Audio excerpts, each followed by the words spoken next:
was the sunset on that beach.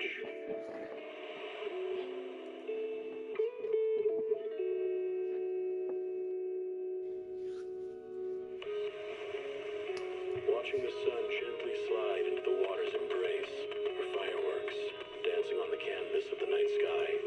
Even if tomorrow were better, it wouldn't be worse, I thought. When you're reading this letter, I imagine much has changed.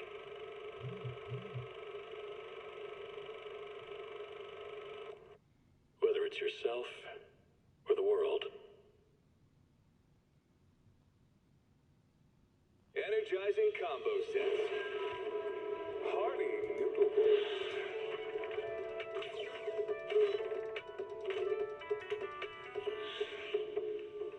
Waterfall soup.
Wait a minute, my mic is on?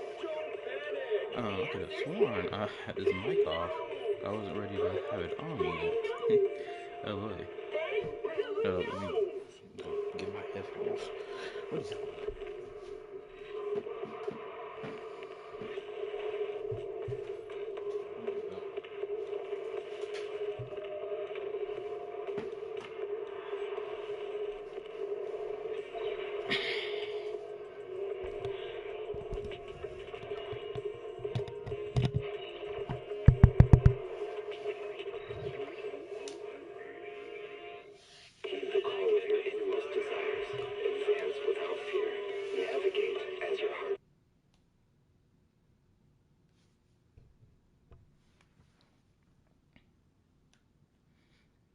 What's up, Ryan? Zome Loki cooked Saint bad? As F? LOL. I can tell, cause I know homeboy, what's his name? Foxhole. I know Foxhole made a video about it, and I ain't gonna lie, that's when I found out about this whole thing of Saint Tontas playing the racism card or whatever. I legitimately found that out, like, I think it was after,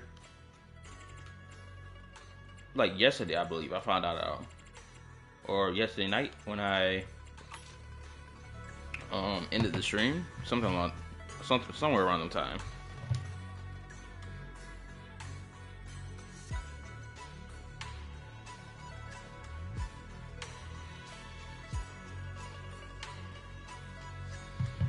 And it seems that my fucking laptop is going to lag on me tonight.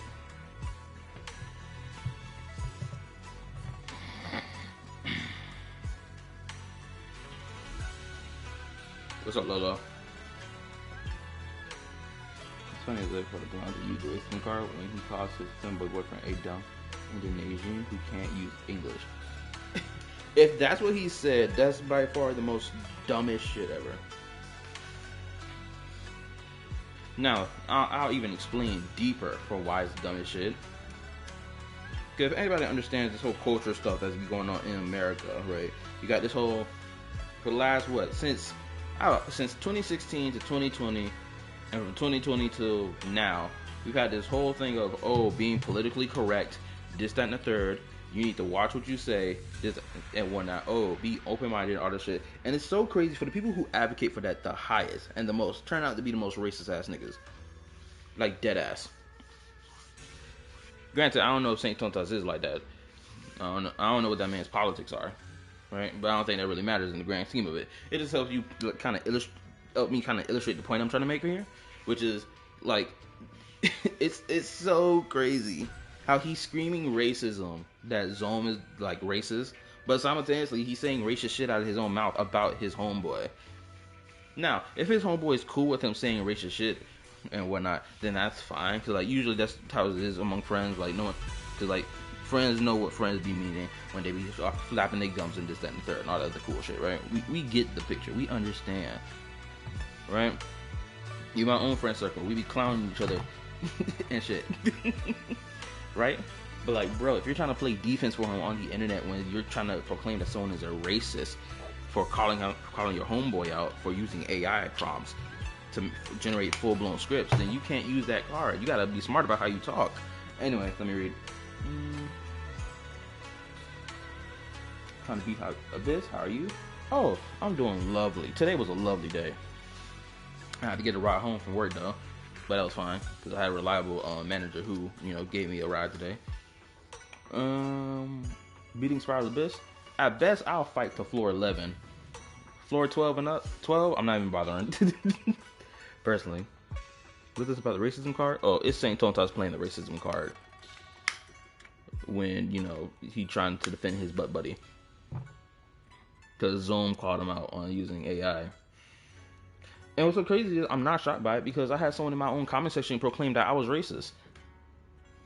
War drama seasons are literally the corner. Cancer war. All of these clowns are defending Glaive using AI. They're dating. That's why he has to defend him so bad. Shoot, if that's the case, like cool for them that they dating each other. Fine, that's dandy. But that don't mean you're not getting the smoke for real. And it is crazy to see so many CCs come out of the woodwork and defend them. I'm not gonna lie. VXV Fiction, this nigga has not been posting consistently, right? Like, for like the last couple months. Like, he'll probably post one video a month or some shit, and like be gone for a longer period of time before he posts another video. Granted, he probably streams consistently. I probably haven't seen any of his stream stuff, so I can only speak on what I've seen when it comes down to his like videos on his channel, right? So it's like, to me, it's like you coming out of nowhere to defend your butt buddy. No, not even nowhere to defend your butt buddy, but you're coming out of nowhere to play hard defense for somebody. And like, I haven't even watched his reaction. I feel like I may need to watch his reaction just to see the nonsense that he probably says in his own video. Because he was going on a whole bunch of spiel in that pre-video shit of like, oh, he provides a sense of entertainment to this. But the thing is, no one was even arguing anything about, oh, there's no entertainment value in Glaive-Keel's videos. No one was even making that argument. The argument was that he was using AI to generate an entire script by like having like these single notes and then just pumping out an AI script because of that. That was the argument. That was the main thing. If y'all seen my comment section, right, where I was having a back and forth with somebody in my own video comment section, right, you saw that person claimed that I was racist, and then they goalpost shifted to say I'm xenophobic. Because I was like, you can't use this argument to try to defend Glaive because it's a bad argument. Homeboy said, some of y'all who wasn't here for yesterday's stream, this guy blatantly said that I was racist because I because I pointed out how, or no, I was racist because because Glaive-Keel can't write English properly because English isn't his first language. Therefore, I'm racist for pointing out that he's using AI to fix the grammar in his props in his script or whatever that AI generates. And I was like, well, I guess people are racist towards me too because I fuck up my grammar a lot in my own scripts and I speak English fluently and it's my first language. It's so funny. Y'all see what I'm talking about. Just go see for yourself. You'll see. Anyway, hopefully everyone had a good day today. Hopefully your day's been decent. I'm joking. They are all children of sin. They don't have anything of their own. They wait for the crown stream once. He's relatively off. He just watch the entire video. Doesn't watch the entire video. I call his audience should drop from the last. I call his audience should drop from the last stream because they don't be on their own. 90% of Wu videos that see always continue to mention how strange. Think through the race card as on while being racist, saying Glaze English is bad. Therefore, he needs ChatGPT for his script as his defense. I'm not gonna lie. If Saint is like deadass, if I watch that clip, hopefully Zone provides the clip in his own video. But if I see Saint legitly say that the reason Glaive is bad at English or whatever and has to use ChatGPT or whatever, and he's a dumbass because of the fact that he's Indonesian or from Indonesia. Oh my god, my brain's stuttering. You get the point I'm picking. If he mentions that it's because he's from his homeland or wherever he's from, right, is the reason why he's a dumbass because he doesn't know how to properly write English. To me, that's like, bro, that's not the best look. That's not the best argument. And you're particularly saying it's because of the fact that he's this. Not because he didn't pass English when he went to school or anything like that. You're purely basing it off of where he's from. That's a really bad look.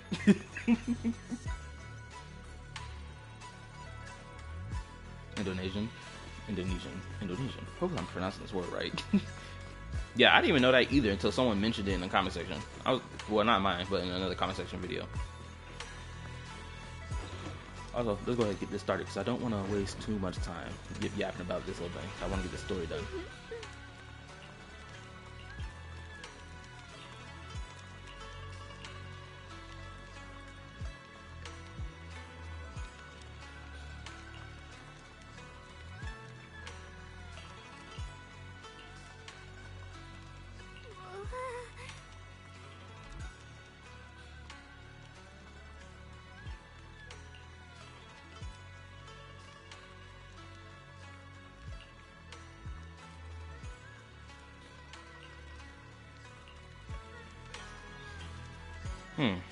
What else is interesting? Oh, wow, I just got a new comment on my video, apparently. Also, I really do love the fact that people really love my fucking videos. They love watching it. So much so that they're subscribing to the channel, yay! And I am about to be at 600 subs. I'm not gonna lie, I feel like I need to put the metal to the pedal now, so I can push to 1,000, because I am so close to 1,000 subs, which means then I can have ads put on my videos, which are legit long form content, which means I can have about 10 ads on one video if someone doesn't have YouTube Premium. Oh my goodness. Now the question is, do they auto generate ads onto my videos when I upload it, or do I have to edit the ads into my video? Hopefully it's auto generated. And it's the ones that usually just pop up because you don't have YouTube Premium and you can't skip ads. Hopefully it just goes. Let me read. Okay, so I watched the new Zone video, but I think Zone made a blunder by lying about being black when he said he was being authentic. As an Asian myself, sometimes your accent is saying, let me give you the 6 subs. Oh, appreciate it. Thank you. Now we're at 600 subs. Your boy be grinding out here for real. Appreciate it. Anyway. No, sure, I agree. So that's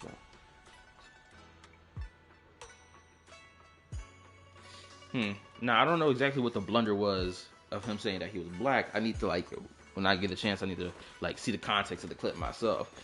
Now, anybody who watches any of my damn streams, y'all know immediately that I am black. Purely because of the fact I keep saying nigga a lot. And I say it fluently.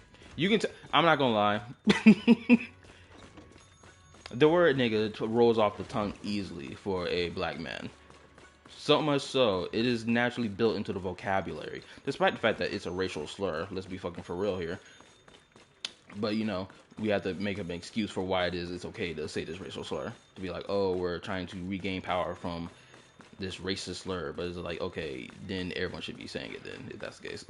It It shouldn't be an inclusive word. But anyway, that's enough of my own personal view of the whole N-word thing. But anyway, to get back to the point, yeah, I'll be like, you know what? Actually, I could be wrong, right? Because there are some black people that exist that like don't use the word at all. So if they were to say the word, it wouldn't roll off the tongue.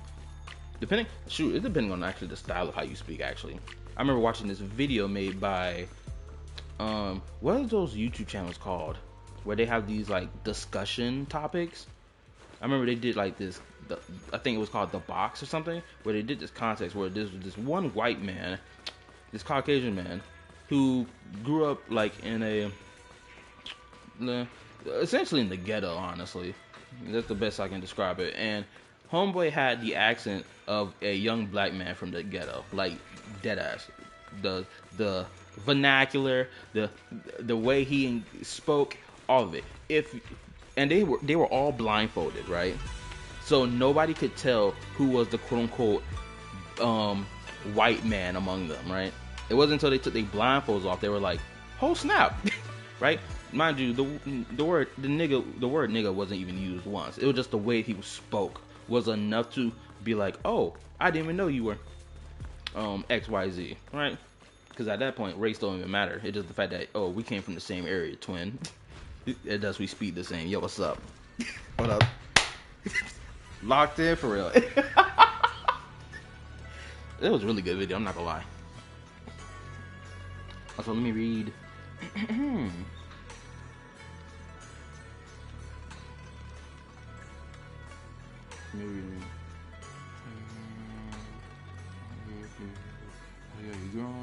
He did say he was black, I think, but then. Wait, hold on. He did, but then. Oh shit! But then changed it. Shouldn't have done that. Don't think saying it makes you racist unless you are actively harassing others. I agree.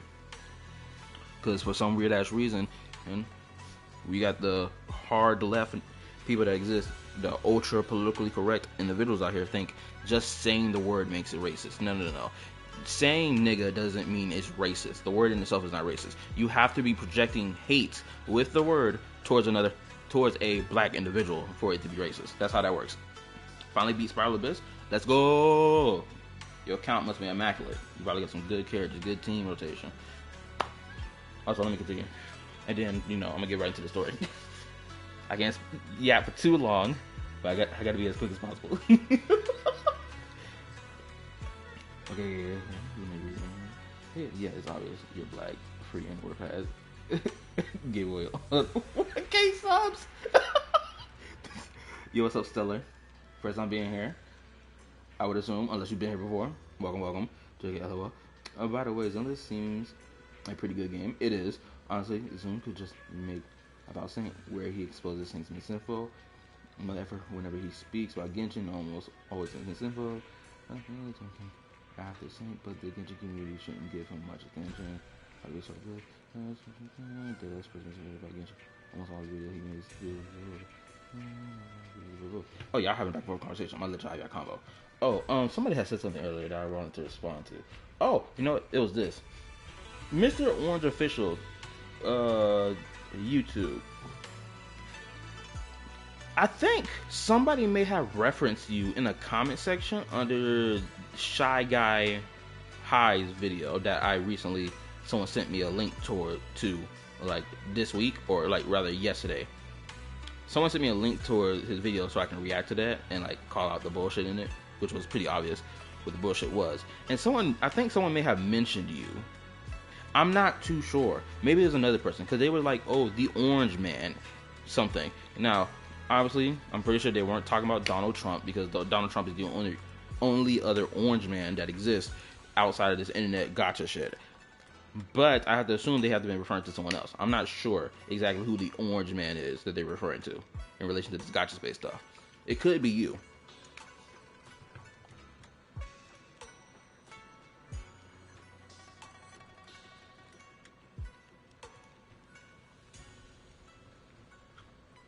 Oh, my stream frozen? Hopefully it's not frozen.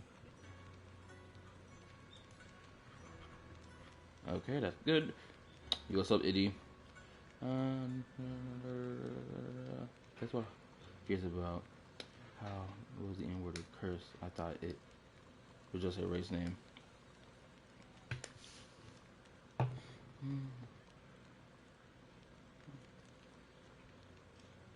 It's so funny that's also commonly that probably becomes Instagram and so on probably Instagram because he texts in slang sometimes. Yeah, Instagram is crazy. I'm not gonna lie. They're diabolical over there on Instagram. For the things I've heard, Instagram is wild.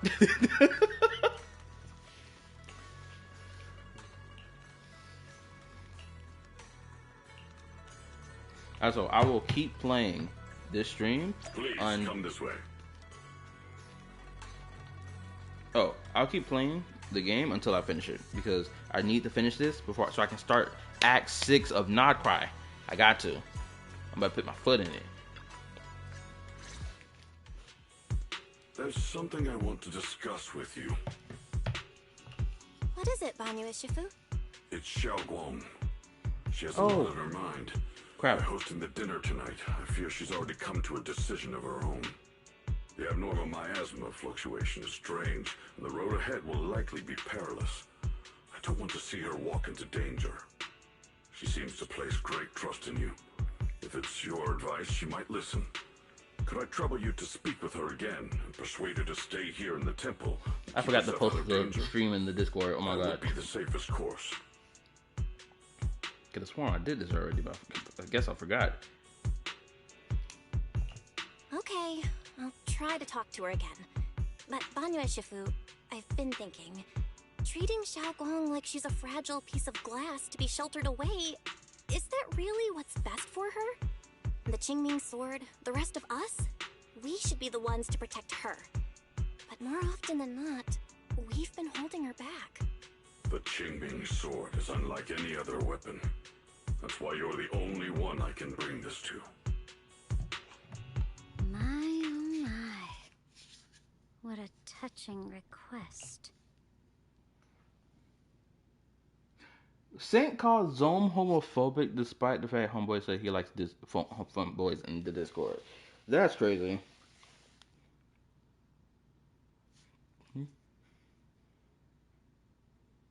The team that used the V-Star list are Emily, Dia, Bennett, and Kaza. Nice.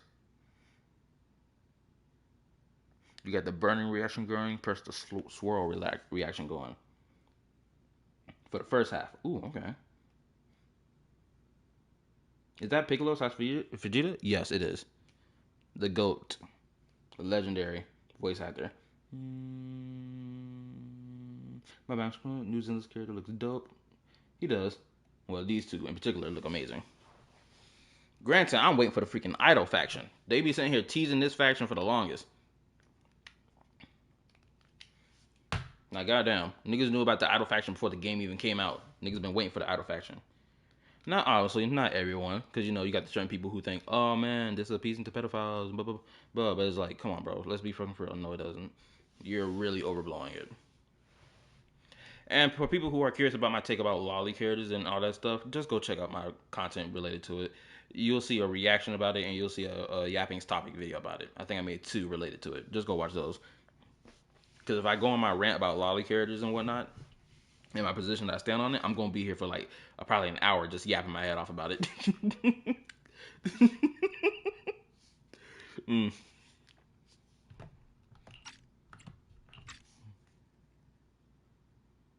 Why do Bro look like an Overwatch character? I don't know. I think that's just how the glam and glare of his design. It just screams that. But tell me, Banyu Shifu, don't you think your words sound especially cruel when talking about someone your algorithms once deemed as expendable, while you stood by and watched her parents consumed by the miasma? She's dropping this bomb now? You're diabolical, Dylan. This is crazy. This is not the time to be dropping this bomb. Anyway, hold up.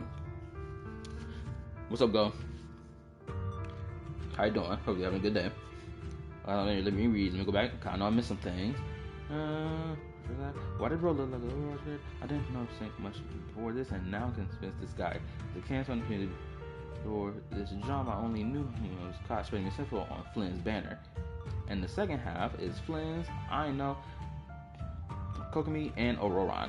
Awesome. That's a solid team. That's a solid electrocharged team. Immaculate. And you know what's so amazing about this team? You have a 5-star, a 4-star, a 5-star, and another 4-star. One 4-star in particular who loves to be on an electrocharged team. It's so crazy how people are like, oh man, you can't beat Genshin Impact Spiral Abyss without pulling for every damn 5-star character that's a freaking lunar reaction character. Oh really? Then how is it that homegirl over here managed to beat it with just Flens and a squad full of 4-stars and an old 5-star unit from about what, 4 years ago?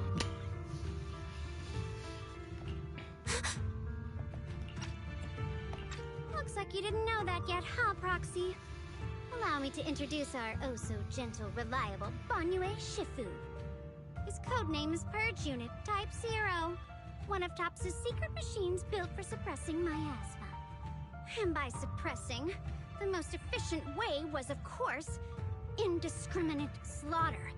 Before he put on this harmless, good guy facade, he was Topps' sharpest, most merciless killing machine. After a botched mission, Topps discarded him, left him to rot in the hollow. Somehow, someone picked him up and patched him back together, so he could wear the guise of something less monstrous, hiding among people. People trusted him, relied on him, even treated him as a companion with a heart. What I really like about this scene right now, excuse me, my voice is fluctuating. What I really like about this scene right now is that homegirl Dylan is still having this cheeky smile look on her face. Hold up, wait a minute. Never mind, she's straight facing it. Never mind. I think she was smiling earlier. Damn, I was about to give a really good comment of the juxtaposition of it. To be like, man, she's smiling while saying all this stuff. It seems looks pretty freaking diabolical. Also, let me know if the stream is lagging on anybody's end right now. I'm just curious. My YouTube, at least my laptop, keeps BSing me about, oh, X amount of people are watching, but in reality, no one's watching. Hopefully the stream didn't die. Did the stream die? Hold up. It shouldn't have died. No, it says 8 people are watching, but my freaking laptop says 4. No, cornball stuff. But 10 years ago, when the miasma outbreak consumed the old mining site, he stood by and watched countless lives swallowed whole. And Xiaoguang's parents were among them. Back when you went to Silum Bay looking for survivors. Why do you think those people reacted to Banyue with such outrage, such hatred? Banyue Shifu, is this all true? The marks from the past can't be erased. That much is certain. The past? Such a tidy word for confession. Then tell me, back then, when you failed to save those people, was it because of your so-called algorithmic logic? Suppress the miasma at all costs. The absolute order that made you treat human life like it was nothing. Does it still run somewhere deep in your core? That kind, gentle mask you wear, is it real? Or is it just a performance for us and for your own conscience? So you can forget the blood on your hands even for just a moment? Okay, so I pulled up my phone so that I can see what y'all typing about in the chat right now. Because my freaking laptop is bugging on me, twin. Like, bro, it ain't showing me nothing. I got too many tabs open. It probably won't let me fucking load this shit. That's probably what it is. But I'm gonna close it anyway. Because I don't feel like dealing with that right now. I'm gonna just look at it from my phone. Okay, y'all said something and I missed it. Let me read. Bala, you mean the cute little baby? They're so adorable. I babysit them with Farina and Escoffier. I know me doing 0 damage though. Slink gonna make a video where he doesn't react to the entire video and convince his audience he won the war. Just smile and wave. It's not like him for me. He willingly skips parts just like he did with the wrestling situation. Too many tabs open. Bro, trying to be DJ Geek so bad. First and foremost, let me go ahead and correct that right now. I only had 2 tabs open, and my freaking other tab was the freaking the application I use to make my thumbnails. It's always open 24/7, so it's fucking up my freaking laptop. Okay, plus I think I may need to buy a new laptop in case. I may need to buy a new one because I have this one. I've had this one since like what, 2024 till now. shoot, it's gone through a lot of stuff, but at the same time, I put a lot of stuff on top of my laptop, and it's probably damaged my laptop to an extent. I don't know. I gotta see. But anywho, nah, DJ and King be having crazy amount of tabs open. Shoot, the only place I have that many tabs open is on my phone, and I gotta constantly keep deleting tabs. I keep opening new ones over and over again. It's a bad habit of mine.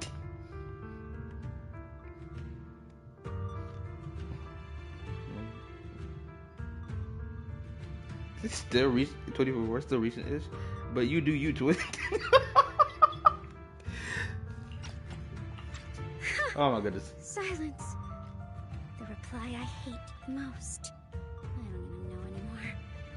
Am I speaking to a remorseful person trying to atone? Or to a machine that couldn't even pass the forbidden fruit test? Am I just wasting my breath? I can't tell if she's putting up an act right now, or if she's being genuine. Because I know she's on a mission by Krampus to be like, to retrieve the core that he has in his chest, right? I get that, right? So I'm kind of conflicted on whether or not she's being genuine right now. Also, if anybody watching the stream, make sure you hit the like button for your boy. Appreciate it, and thank you. The support goes a long way. Anyway, back to my analysis of what's going on right now. Also, I love the fact that Hoyoverse is not afraid of having their characters have like spite between them, right? And I've seen it since Genshin, seen it since Star Rail, and I'm seeing it in Zenless, right? And I like that. Now, in Wuthering Waves, let me think about it. How many characters in Wuthering Waves have spite towards each other and they were playable characters? Can someone like slap them on for me? Like give me a couple of names? Because right now I'm trying to think and I can't think of any of playable characters that had spite between each other before they like patch things up between the two.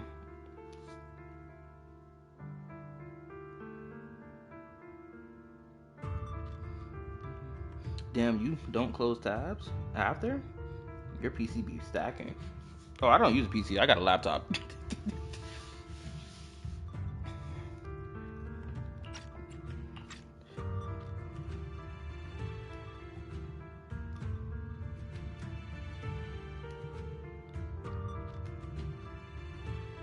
Ah, there you are. Banyu Shifu, could you give me a hand? This old stove is the bane of my...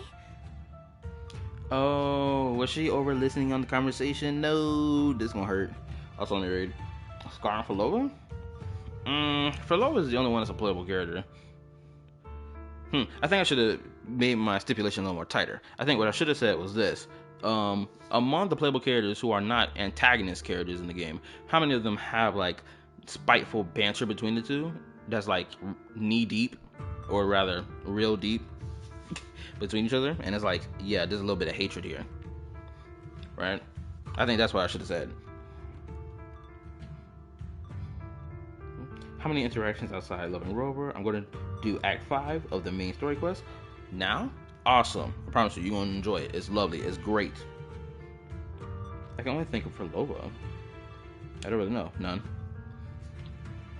Yeah, you're right. Falova seems to be the only one, but like she's like a blatant antagonist character, right? She's blatantly antagonistic, right? So she's meant to be like that. But if she's the only one we can think of out of the entire list of characters, then I think that screams a lot about Wuthering Waves writing when it comes down to their characters. Kaveh and Ahetham, solid. These niggas bicker back and forth all the damn time. It's crazy. It's even spiteful sometimes, you can tell.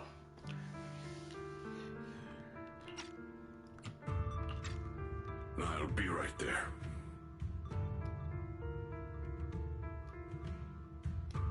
Scar still isn't playable? What, he want to be dangerous? Relax. I have no intention of telling Xiao Guang about the past. It would only breed hatred and chaos. But you ain't felt no problem saying it out loud, did you? Anyway, yeah, he's still not playable at all. And people are gassing up for the longest being playable.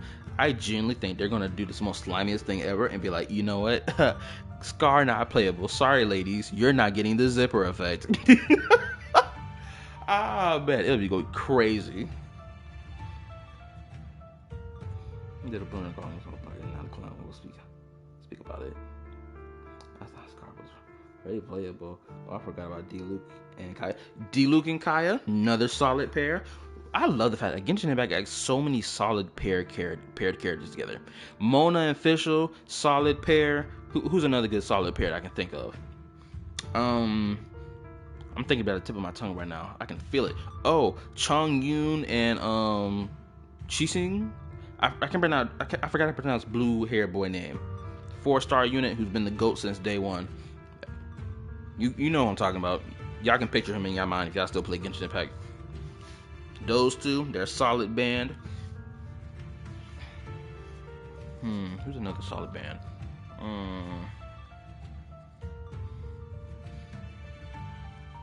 I feel like Farina and Nouvellette is solid. Oh, Clorind and Risley, solid. Risley and Siegewing, also solid. I know a Nefer Lama. Those also solid. Chincho. Chinkui? Itty. Yeah, you're right. Chinque. I forgot how to pronounce homeboy's name. It's been so long since I've seen him on screen. Nefer Yehoda, also another solid pair. See, Genshin Impact, you can list so many solid paired character interactions that people yap about for the longest, right? In Weathering Waves, you can't really find that. Krampus wants something from Bonnier. The simplest way to get it Qingqiu. would have been to tell Xiaoguang outright. Let her Oh, it's despise Qingqiu. him, resent him, or put him to use. Make him the key. Okay, so Chung Yoon and Qingqiu, those two. Ice and water, solid pair. There we go. Whew. Appreciate it, thank y'all, because I forgot to pronounce homeboy's name. Key? According to the ancient tome, to activate the array and suppress the miasma, all you need is a powerful, ever-flowing ether energy source placed in the center of the array. He fits the bill, doesn't he? Once a killing machine, an energy monster in his own right. Sacrificing a machine that failed the forbidden fruit test to secure Waife Peninsula's peace? Perhaps that makes the guilt easier to bear for everyone. Let me read. I remember Scar be yapping too much on the black sheep analogy for too long, only to be summarized in a cutscene. I was like, so I could have skipped? Everyone's simping for metal, bro. I'm a G. Sino Tagnari? That's another solid one. Sino be telling his crazy dad jokes that no one cares about. I'm not gonna lie. He did one dad joke recently. I think it was in that limited time event quest for Sumeru that happened last patch. And I ain't gonna lie, it was a solid joke. I laughed at it. I was like, you know what? This is a 10 out of 10 joke. You got it. All your other jokes were corny as F, bro. This one right here, this is good.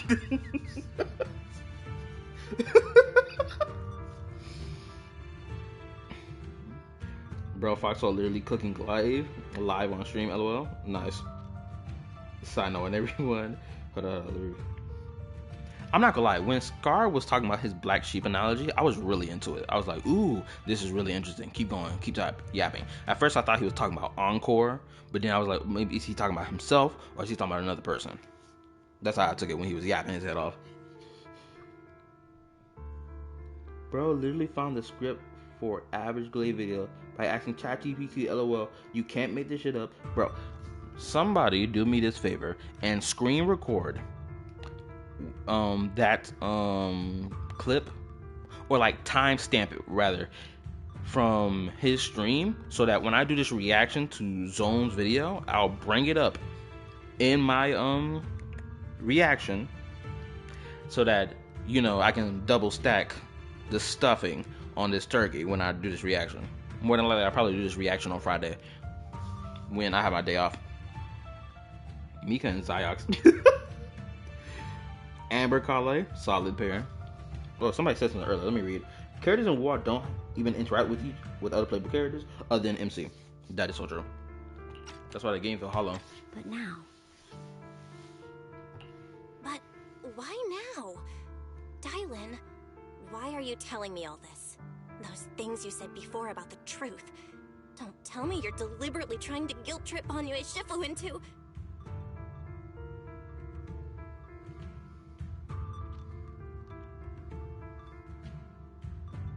As a Krampus judge, my duty is to drag everything hidden, false, or twisted into the light.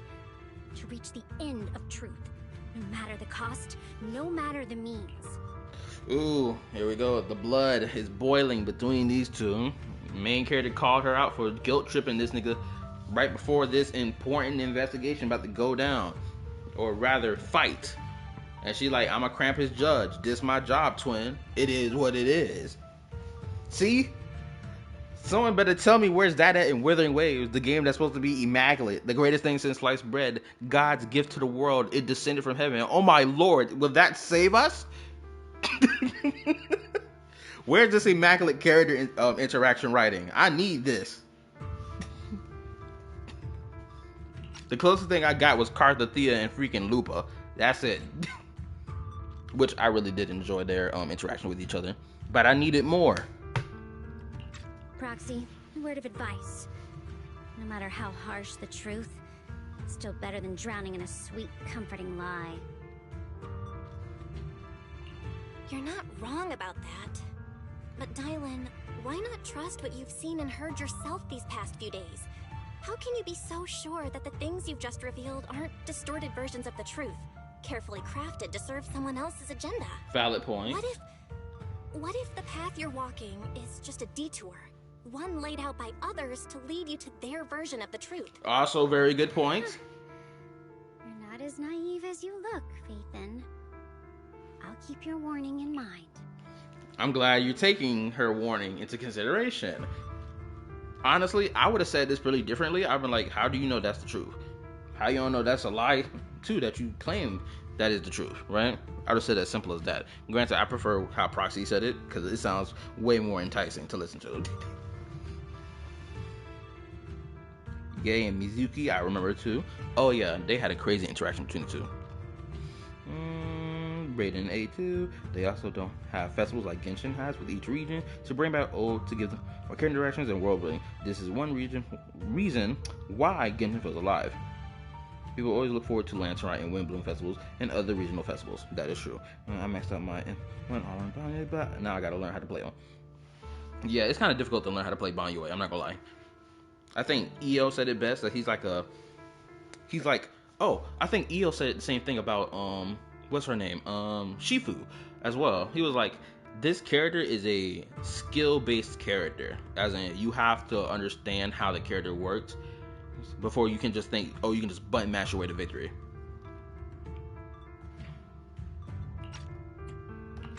As for Banyue, don't worry. I won't do anything before the final evaluation is complete. That scrap heap can remain as Banyue Shifu for now.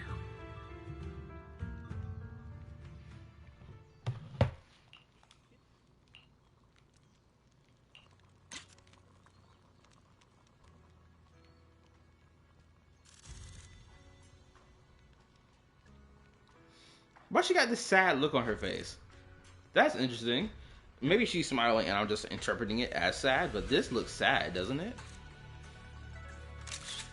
So cute. So fucking cute. Oh my god. Gorgeous.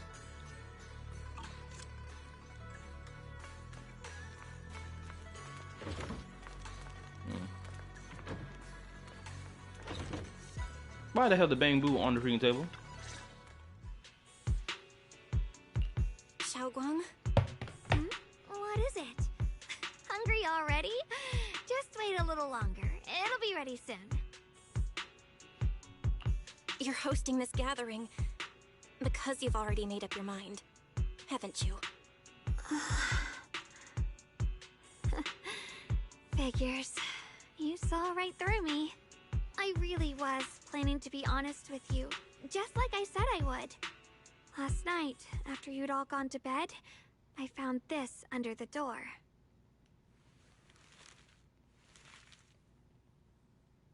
Xiaoguang, I found a way to break the connection between you and the Qingming sword. The power of the Creator is beyond imagination. Deep within the place we once knew lies the key to awakening them. When they descend in the days to come, my wish will finally come true. No matter the price I have to pay, Xiaoguang, you will be free. Again, my bad, I need to say this. Again, Saint Tontas and all these other niggas keep claiming that Season 2 of Zenless Zone Zero is nothing but filler. There is no story progression. None of it matters. Yip yap, yip yap. You know, spreading misinfo as always. And it's like, when shit like this happens, the creator, this whole being called the creator, was legitimately mentioned back in Season 1. Especially Season 1, version 1.4. I think it was, Chapter 5? Right? When we first heard this term, the creator. Right? And all this other cool dandy stuff. And it's like, wow, the creator is about to appear in the damn game now. We're in Season 2. This is crazy, is it not? Shoot, I still believe the freaking creator in this game is potentially Genshin Impact's equivalent to a Descender. That's why I stand on that theory of mine, until proven otherwise. This letter, it looks like it's from Senior Ye.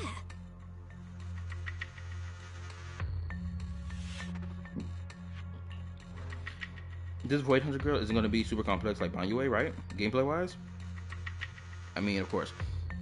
I don't know. We have yet to know what her kit is and how she'll work. Granted, she's going to be an attack unit, not a rupture unit. So maybe it's just going to be smooth sailing. But who knows? They may be like, you know what? Let's make it a little more technical. Let's make niggas have to learn how to play this character.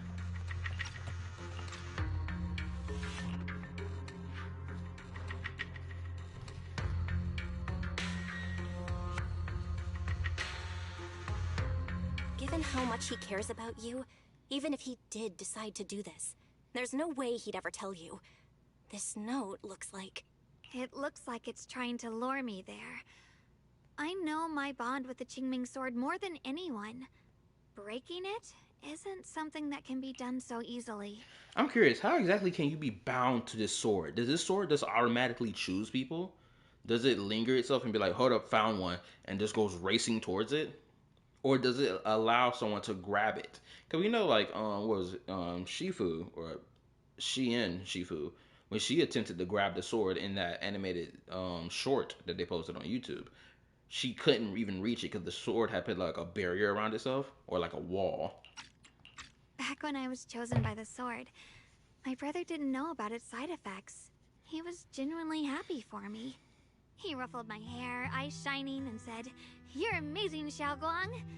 From now on, your big brother will have to rely on you." I knew what he was really happy about. That I could finally be accepted, have a real place in Yunque Summit, a new home. But then, when he learned the truth about the Qingming sword, and what happened to the wielders before me... That's too cruel for him. When we received the news that our parents really had passed, he held back his tears. He didn't want me to be even more afraid. But the day he found out the fate of the sword's wielders, my brother, who had never shown weakness before, broke down in front of me, crying and saying he was sorry, over and over. Oh, damn. In the end, with his eyes red and fists clenched, he kept repeating it again and again, not just to me, but to himself, that there had to be a way, and that he would find it. That way became his obsession for years. He even hid from me and Shifu that he was experimenting with forbidden techniques, trying to shift the Qingming sword side effects onto himself instead. He sounds like a W brother to me. I respect it. He was like, nah, I'm not letting this happen to my sister. I will get this sword to come my way one way or another, twin. I can't let this happen to you. I love you too much. Now, I know someone would argue that, oh, Why are we being told this? Isn't this a billion-dollar company that owns this game? Why didn't they create a 3D animated or 2D animated cutscene showing us this entire thing rather than she telling us this? My counter argument would be this. Sometimes being told this information helps you picture in your mind because you've seen characters like this before in other pieces of media. So you can easily put together how he was positioned, how he was moving, how he was acting as she describes it to us. Sometimes there's nothing wrong with like having a character tell us in passing about another character's actions. This happens all the time, even before a character gets revealed, right? You have a character spoke about in passing by another nigga being like, yo, this guy, he was top 10 of his squad.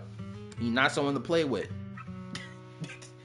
Right? And then eventually he appears in the story and you're like, oh my god, is this the guy they were talking about? He's vicious. He a booty snatching bandit. We got to get out of here. Counter argument number 2. Phone space. That too. Onto himself? Thank goodness. Thank goodness Shifu caught it in time. That was the first time I'd ever seen her so angry. Not at the forbidden techniques, but at my brother for putting himself in danger. Oh, also another theme that I really like that season 2 has been doing since the start is this whole sibling family dynamic stuff, right? They've been pushing it hard in season 2. From Shifu and her sister to Alice, Minato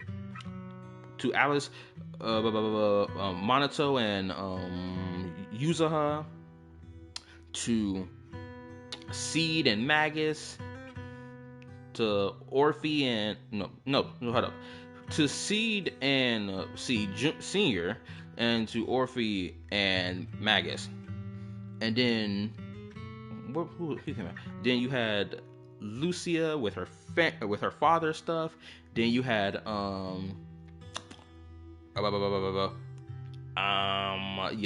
Yutari with her family stuff. Then now we have Dylan and Banyue. My bad, my brain not clicking fast enough. Granted, I don't know. Yeah, Dylan, she had a family seemingly, or some foster family that took care of her, or just like a community of people who took care of her before they like sold her off, thinking, oh, they'll be saved, only for them to find out, oh, they're not gonna be saved anyway. And then Banyue, I guess, somewhat made family connections or bonds of that nature before like the whole miasma outbreak happened and he ended up doing something horrible. And then you got Guizhan, Zhao Guang, and Ye, essentially the brother sister dynamic that you could reflect Bell and Wise off of, right, and vice versa, right? It's been really good. We have the spooky theme, and we're getting the whole family and sibling dynamic theme going on. It's really good. She didn't punish him. She just let out a long sigh, placed a hand gently on his shoulder, and sat with him under the cold moon for the entire night.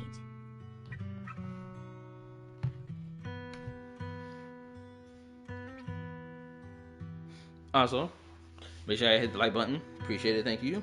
The support goes a long way. Maybe only Ishwan Shifu, who has endured loss and shouldered her own share of burdens, could truly understand Senior Ye's state of mind back then. That heavy weight he was carrying. Yeah.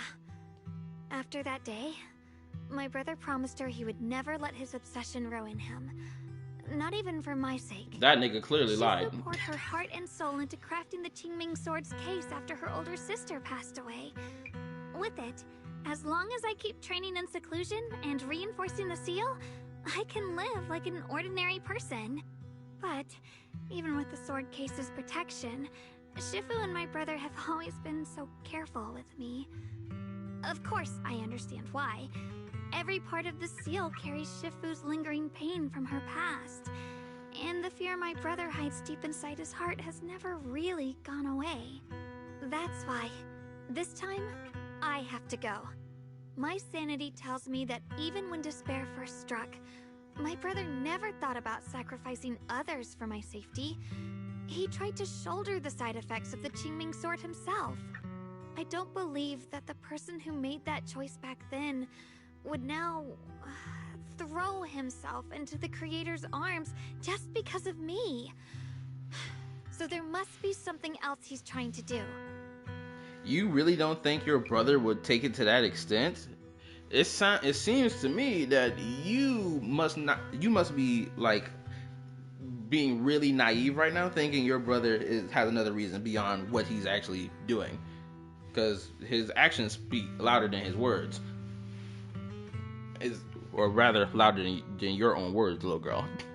Your brother clearly is the type of individual who will take it that far.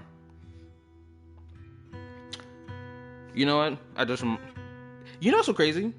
For anybody here who has ever watched Naruto or Naruto Shippuden, if y'all know who Sasuke and Itachi are, and you know the brother dynamic between the two, like deadass, the dude who voice acts Zhao Guang's brother is the same man who voice acts Itachi in the English dub, at least. Right? I recognized his voice immediately. He's got an immaculate voice. I think he also voice acted in Horizon Zero Dawn as well in the first game.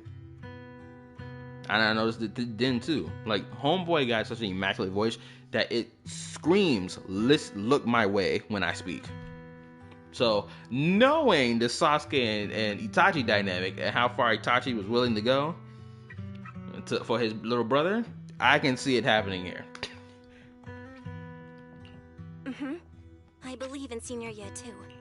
But I can't stop the terrible thoughts from creeping into my head. Trap or not, a path of no return or not, I can't let him face that danger alone. I have to stand beside him. I know it's reckless and dangerous. But with you, I don't always have to be so sensible.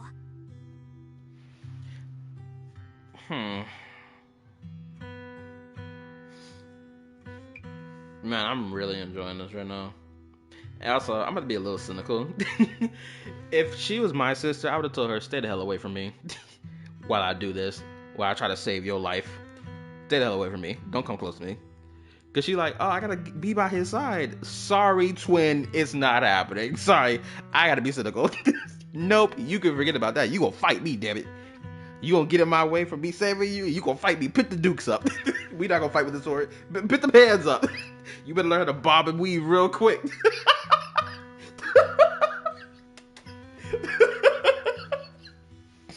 Oh man. Woo. Hold up. Yeah, I was gonna say Itachi, but I didn't expect I didn't have to mention it. I want to choose my own path, to take on the responsibility that's mine to bear. So, since you can't stop me, hide it for me one more time, please? Just like when I call myself that. Man, I said you went along with it and actually hid my identity from everyone.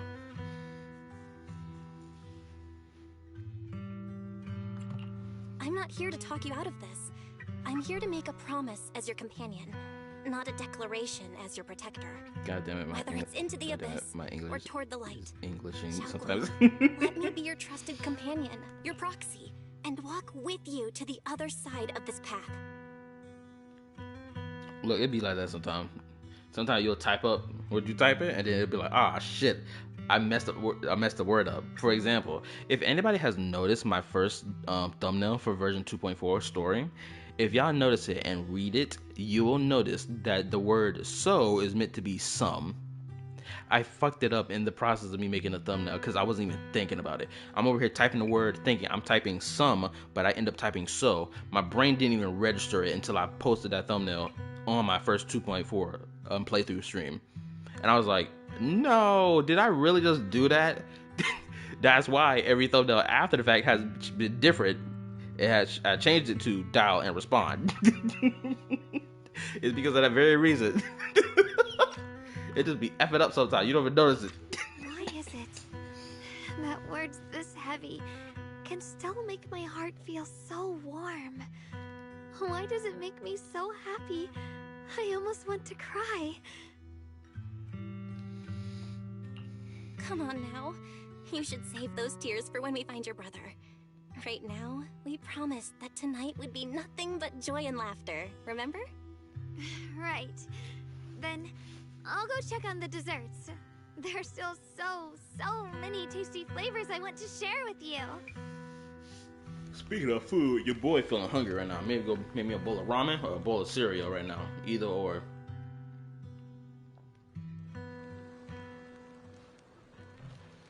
I can't wait for her to become playable. Because she's so awesome. To me, she's going to be the #1 attack unit in the entire game. And also, if y'all seen any leaks or like seen certain YouTube thumbnails on people's videos, y'all know that Soldier 11 and Grace are going to get buffs. Now, I hope these are buffs that extend beyond a certain game mode and just exist regardless.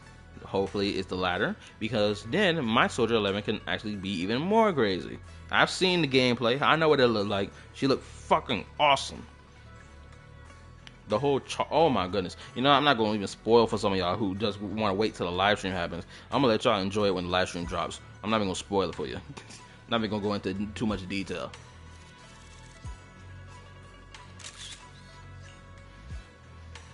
Also, all these pictures I'm getting is purely for my thumbnail that I'm going to make for version 2.5.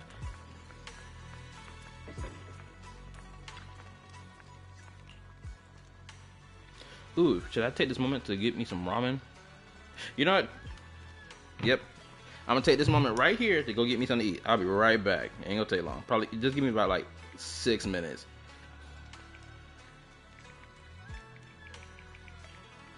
Went.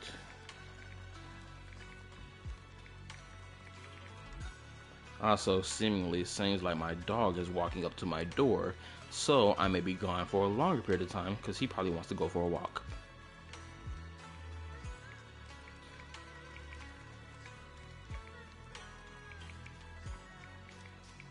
So I better put both on here.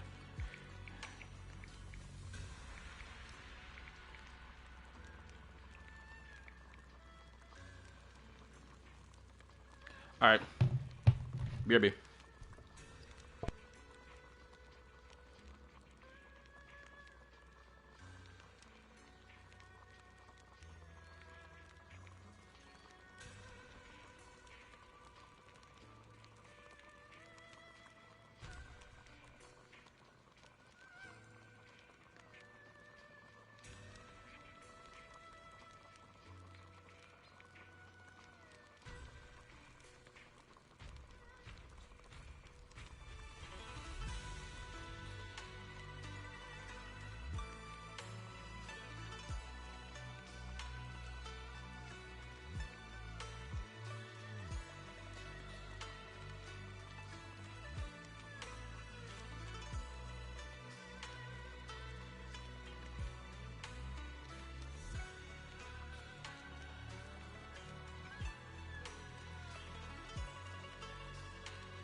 Okay, I'm back. My apologies. I got my food ready. I walked my dog.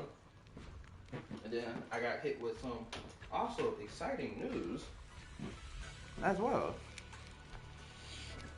That I think I can, share a little bit.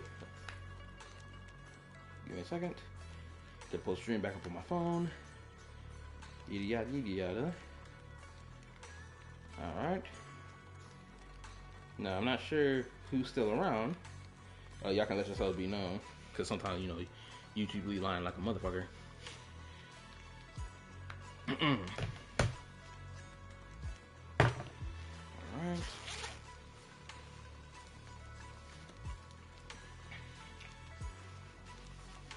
Alright.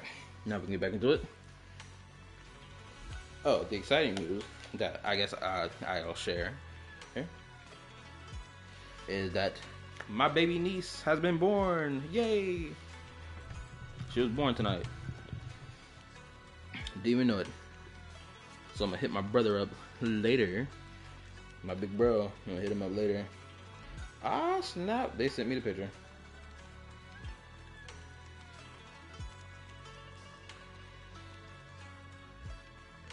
Oh yeah, the fourth little bastard. Fresh from the womb.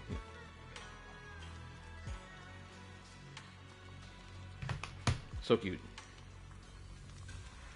I'm an uncle, yay! I'm an uncle at the age of 23. Alright, everything's ready!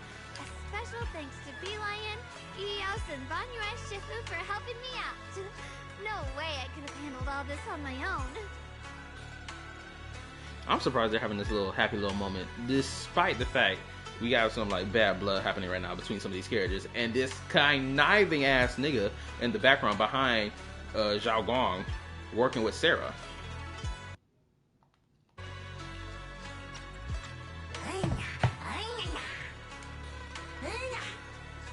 Ooh, try this, Dylan.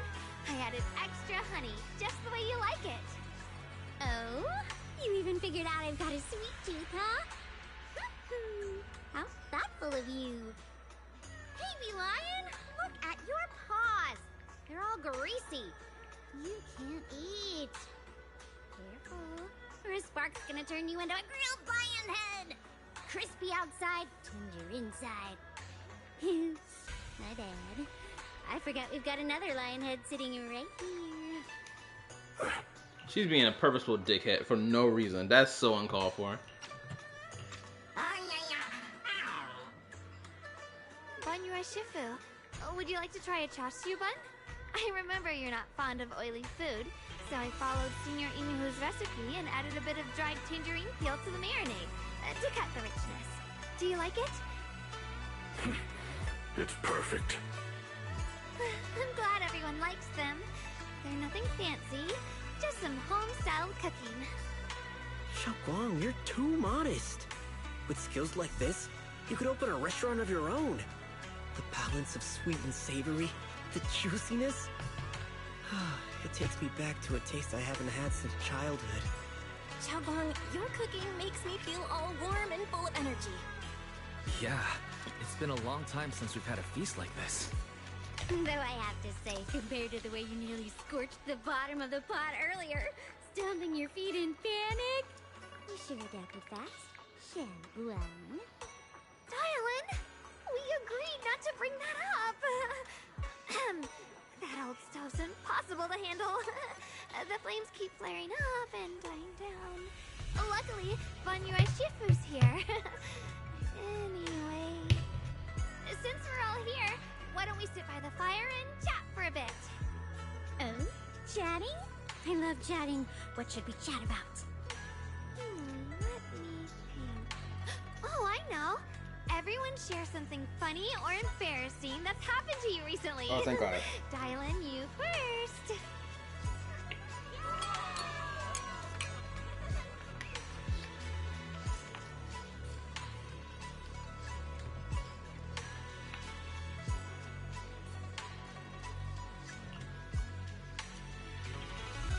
Wow, look! After all that goofing around, the stars almost look brighter, don't they?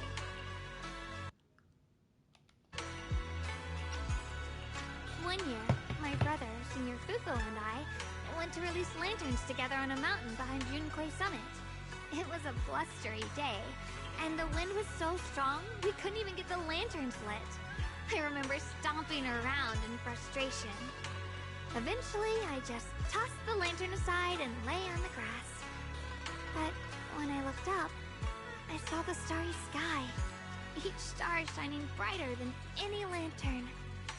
My brother said that the stars are the best kind of lantern to carry your wishes.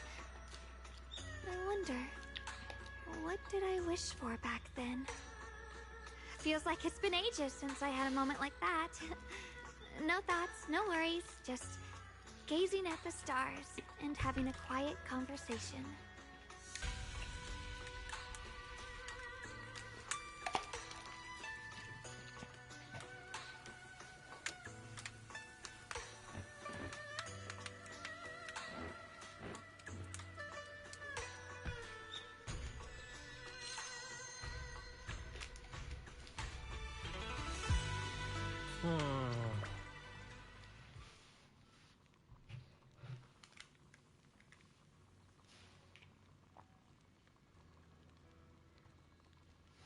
All right.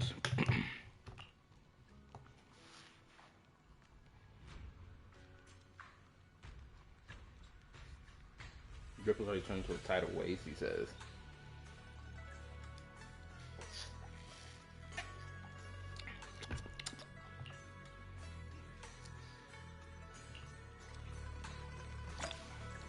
All right. Now, oh crap! Controller died. Thank goodness I had the other one on the charger. All right. So I'm pretty sure this is the final stretch, right? But let me check. Here we go. Journey. Yep, this is the final stretch. I'm gonna keep going, and I'm not gonna stop until I finish. That sounds crazy out of context. But you get the point I make it. I'm getting this done tonight. Check.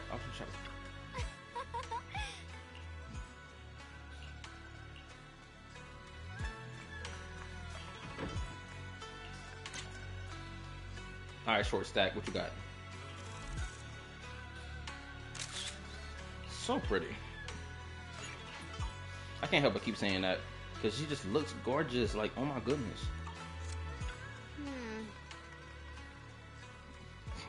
Man, if I was talking to like a chick like this in real life, I'll hit her with the nonchalant behavior. Like, aha, yo, what's up? Yo, that's cool for real. Be all inconspicuous. Act like I don't give a fuck.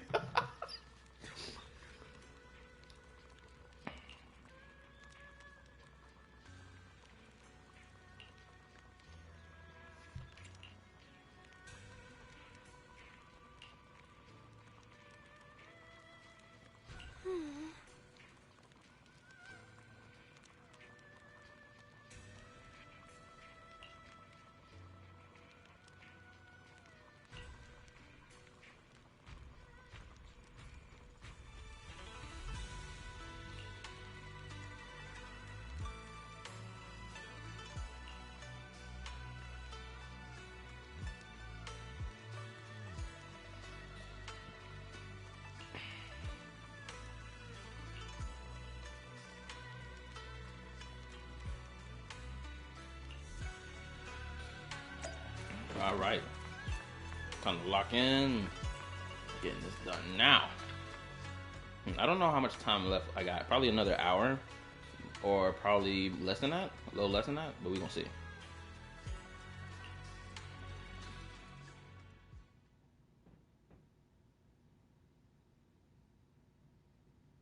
You aren't planning to use me to activate the array, are you?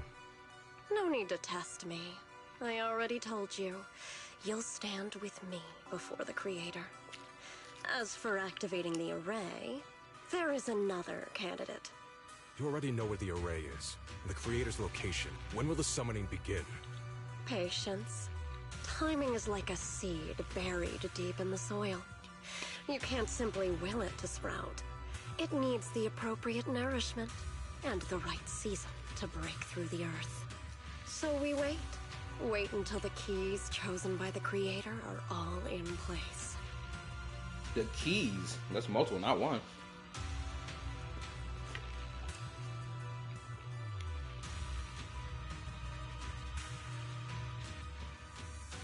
Oh damn, she up to something.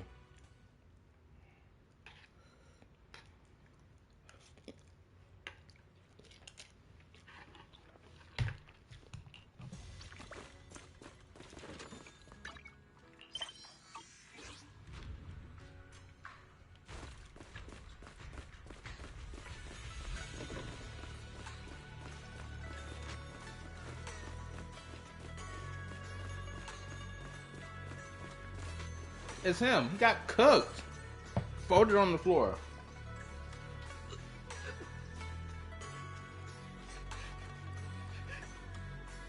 And somebody else is crying. Wait, where's the other chick that was with him? Where's she at? Senior Zonpao? What's going on? We'll get you patched up right away. No, don't worry about me. Listen, last night, sometime after midnight, the miasma at the old mining site suddenly erupted. The other disciples are all trapped there now. Many of them are severely wounded. Belle, we don't have time to wait for Shifu and the others. Got it. Then let's get going. Wise, we'll leave Senior Zonpao to you and B-Lion. We'll take care of him. Eos will be waiting for you there. I'll go tell Banyue Shifu and Dylan. But remember, Belle, Xiaoguang needs to be careful with the sword. Relax, Junior Wise. I promised Belle I wouldn't break the seal lightly. Don't forget, I'm pretty strong. Even without the Qingming sword, I'll do my best to keep everyone safe. This is the perfect time for me to show how reliable a senior I can be.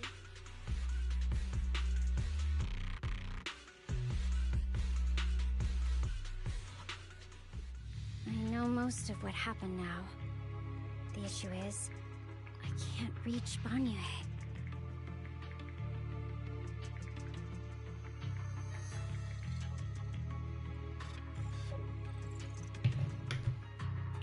Huh? Could Banyue Shifu be planning to face everything alone after what Dylan said yesterday? Ning Qian's also missing. The timing of the miasma eruption can't be a coincidence. And his disappearance only confirms my suspicions.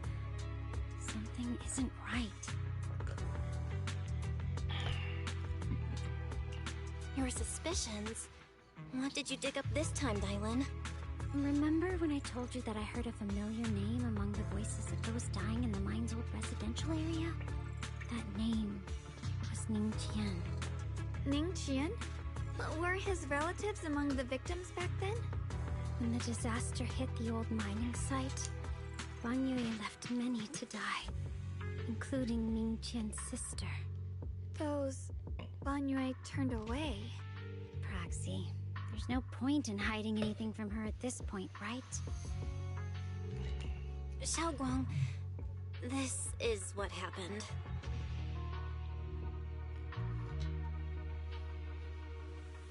So, Ning Qian concealed his past and joined Banyue's school to get close to him. Okay. I found out that he contacted Sarah before he first met us. No wonder more clues somehow always appeared the moment we thought the trail was about to go cold. That's Sarah. She must have used the hatred in his heart to strike some sort of deal with him. Us meeting the Exaltus remnants, discovering the ancient tome, and learning of the array. None of that was random.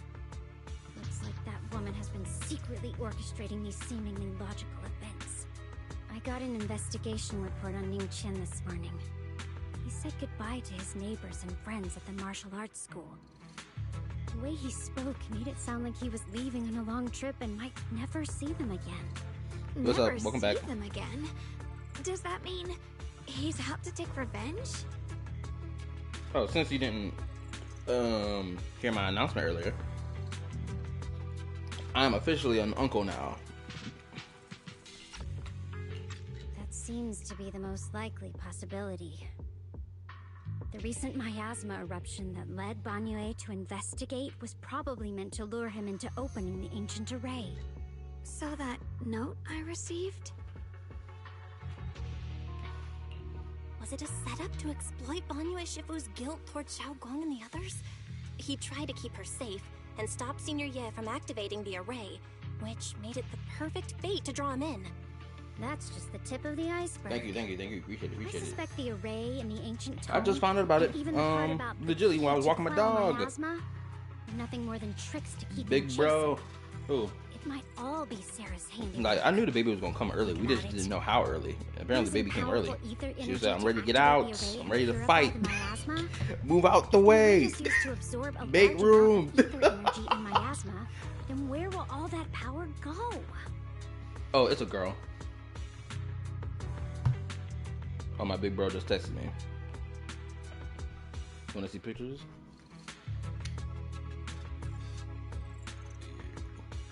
Yes, obviously. Yeah.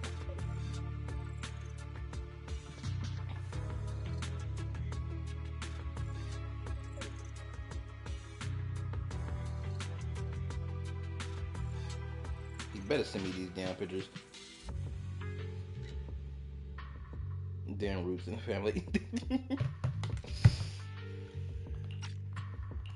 The miasma in Limnian Hollow is abnormally receding. Where is it flowing to? What else is behind the residential building in the mines? I'm gonna make sure this girl end up being a S-tier yapper. She gonna do nothing but talk.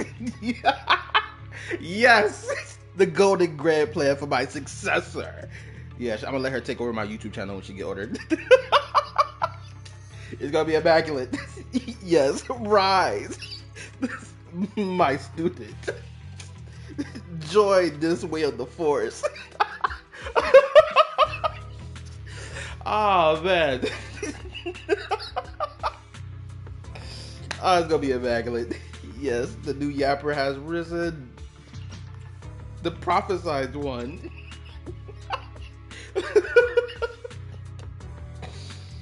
Oh man, it's gonna be so much fun. I'm gonna make sure she learn how to talk fast. We're gonna start reading immediately. I'm gonna make sure she learn how to read fast. She gonna be a lore deep diver. Yes.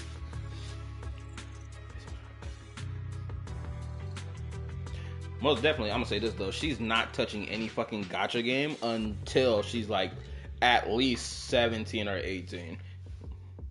And if she does somehow touch one before that, I will personally tell my bro that, yo, let me monitor what the crap she's doing.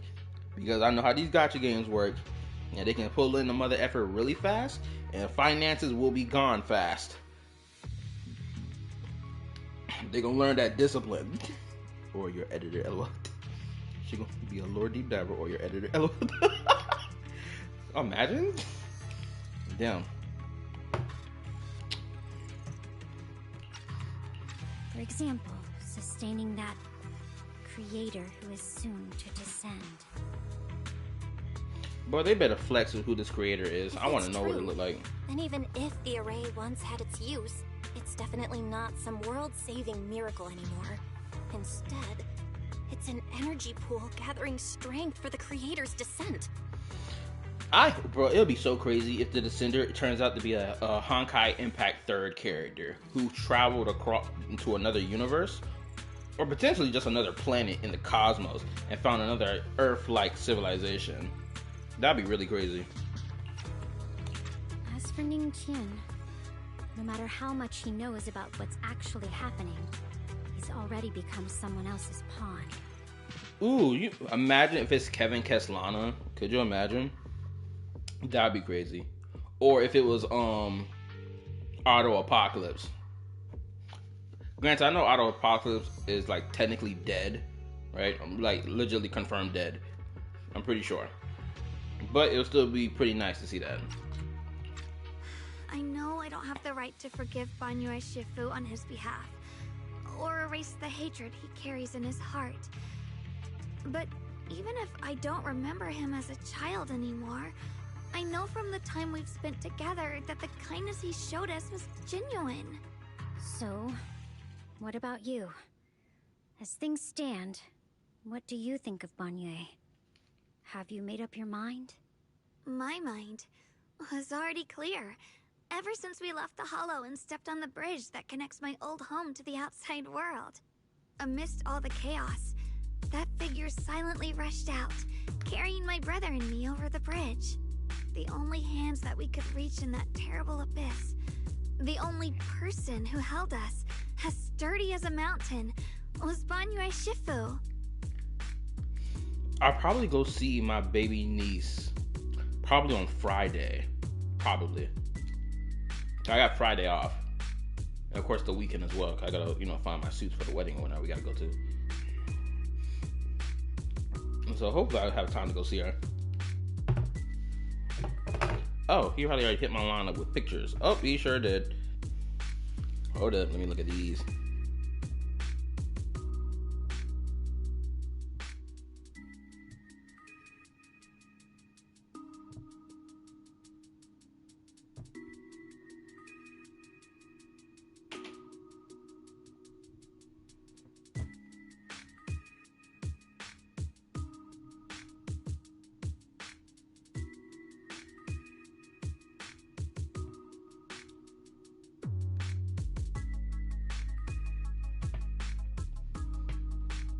Press a little thing, look like a freaking bag of meat. No, she's gonna look right in the next couple days. Just gotta clean her up. Anyway, let's get back to it. Yeah, speaking of gacha games, I just saw a new CC play Genshin for the first time and recently played Wuwa for the first time. The amount of glazing of Wuwa and Slender on Genshin on that comment section, holy effing, I never seen that much meat writing in one person. I just only hear them. I mean, that's cool to know that someone is playing Genshin and Wuwa for the first time. The only thing I hope is that they don't let the comment section try to dictate what game they should play. That's the only thing I hope for. Because who are you to tell someone that, oh, you should go play the better game? So what? Who cares? There's a lot of games that are old games that exist that people enjoy playing. There's a whole bunch of bad games that exist blatantly that people still enjoy playing regardless, right? So just let them niggas play the game that they want to play. If it's both of them, let them play both. Simple as that.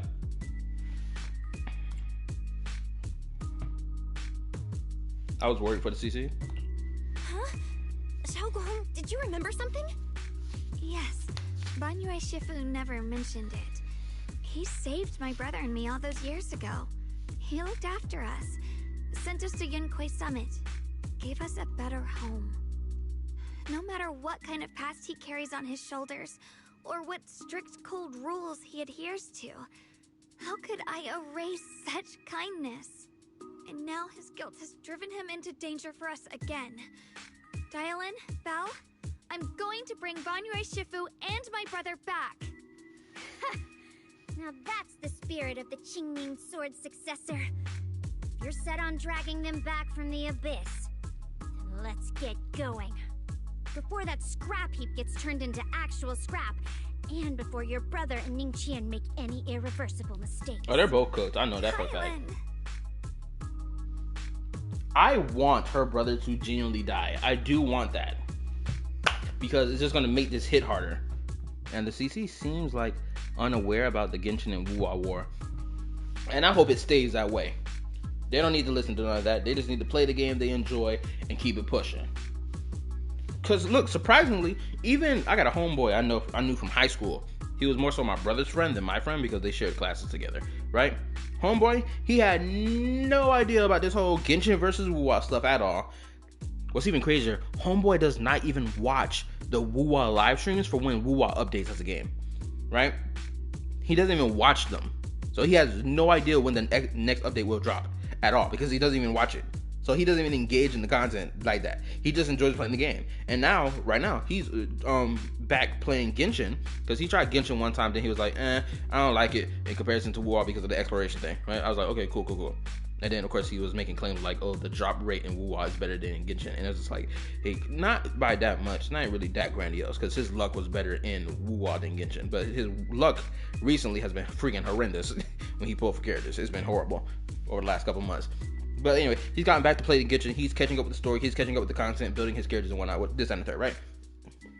So, and he don't even engage in this gacha war tribalism bullshit. The only reason he even knows about it, potentially, is because of me, because I talk about it. Or I post my reactions to it. Granted, I don't know if you watch any of my reactions at all, though. I knew you were a good person. Alright, stop it, you two.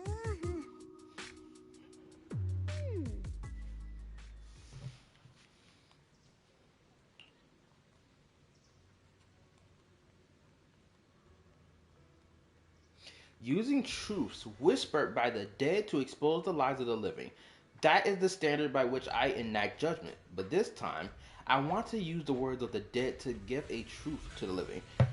Okay, so that is actually in line with her character, as we saw from her like character teaser trailer, where she was like bringing judgment towards that dude who ended up causing the death of like all them orphans or whatever, I believe. And she brought judgment down on him. So this whole beginning line of the whole using truths whispered by the dead, it 100% fits her character. Alright, let's get it. We about to get into the fight. It's about to be immaculate. Let's go. Now, I do wish I built my dial-in a little more, but it is what it is. Bonnie gazes at Ning Chua for a while. Oh, the door is open. We walking in. Oh, there she go, over there.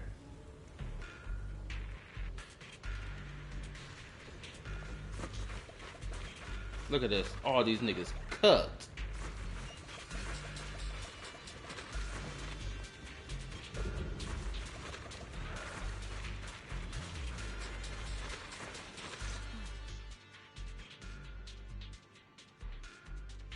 Song Tao must have delivered the message to you.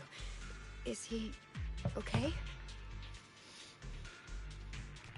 Don't worry, Senior Qingyuan. He'll be okay. But he told us that our fellow disciples from Swabian Temple were trapped by miasma. How did you manage to break free? It was Bangyue Shifu. Somehow the sealed gate was opened last night. Some disciples went in to explore, but shortly after, a wave of active miasma came and swept everyone away, leaving us trapped in different places. Later, just as we were about to give up hope, Bangyue Shifu came and saved everyone. After he found a safe place for us, he turned and went in deeper. From the look on his face, I could tell that it wasn't just a spur-of-the-moment decision. He seemed as if he had long made up his mind to go in there. Did he say anything before you left? He said that human forces could no longer stop this chaos and that he needed to find another way. So he went to investigate the source. He also said some strange things, heavy words. I don't know if they were meant for us or if he was just talking to himself. Heavy words? What do you mean? He said, to walk this world is as to depart one's home for distant shores. When debts of old weigh heavy, they press not upon thy steps alone, but cast thy companions stumbling in the dust beside thee. He also said something like, I shall make the burden lighter, my own and far more for my companions. This debt must be paid. Just as I suspected. I thought it sounded strange at the time. I wanted to help him, but I was injured. There wasn't much I could do. I was worried, so I insisted he take Bolion along. But me with being a profile pic, I feel I'm gonna get some replies later. We'll see. Well, we'll see. Honestly, I kind of expect the Hoyo shield to be like, all right, you're right, twin. While the Wuwa bots are gonna be like, man, shut up, cornball, cope, blah blah blah, all that nonsense. I can already feel it. Oh wow, I just got an update from a homie in the Discord. Apparently, Glaive has a wait. What? Saint 100%. Glaive has a responsibility in the working. Zome is not going to engage anymore. We'll see.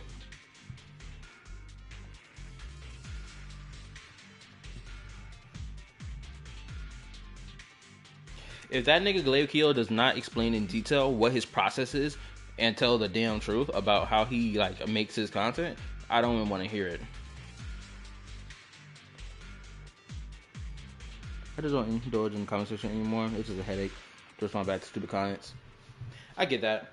Sometimes I have to restrain myself from responding back to comments. Other times I give in and like, you know what? For example, that shy high guy, Curl CC, Wuwa CC. Prime example, made a video recently. I'm pretty sure I told y'all about it last stream. That I'm not gonna lie, it's not even fell for the rage bait. It was just like he was making a complaint about something that was just like objectively stupid, and I was like, you know what? Shut up. What about Glaive response to the AI? Yes, apparently he has an AI response video in the works. Now I don't know if Saint Tonta said that in one of his live stream, or if Glaive Keo made a community post. Y'all can check it for me. Shortly after he left toward the source of the miasma, we heard a loud noise. Then, the miasma that was trapping everyone appeared to be drawn towards something else and started to recede. We were all so relieved. Until just a moment ago, when Bolian came back and reported that Banyue Shifu was trapped now. You can try scanning Bolian's memory module to find out exactly what happened, but things aren't looking good.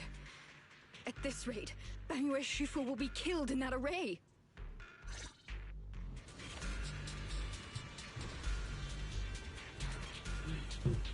Yes, he is, apparently.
I think Zome shouldn't have said he was done with the drone. Now Glaive ain't gonna accuse him of some bullshit. Accuse him again if he responds back saying you were done. Weren't you done with the drama? What do you think of Zenless and Genshin combat switch? If Zenless and Genshin combat switch, people will be like, oh, Zenless got terrible combat, this, that, and the third. And then people were like, finally, Genshin Impact's combat is better than it was XYZ. Because, oh, so boring, blah, blah, blah, blah, right? That's what be happening. But Genshin Impact is not a fast-paced game in terms of its combat. That's not what it's designed for. Nor do they design their mechanics around such combat. Every mechanic they have is designed elements of reaction. So, I've never understood this logic of people wanting Wuthering Wave or Genshin to become Wuthering Waves.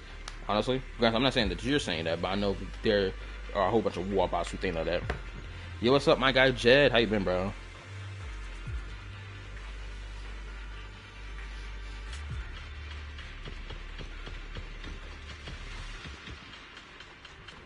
This nigga got the Robo Toes all out. It's crazy.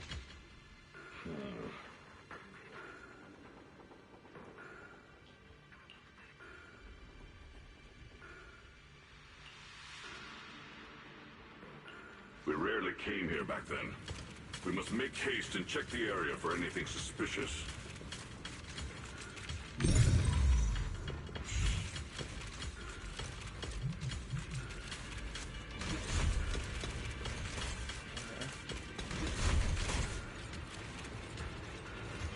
I love how big and round his arms are. This thing is awesome.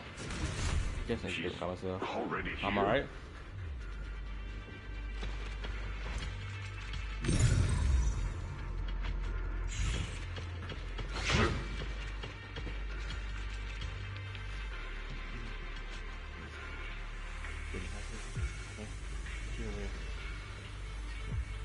I'm not good enough.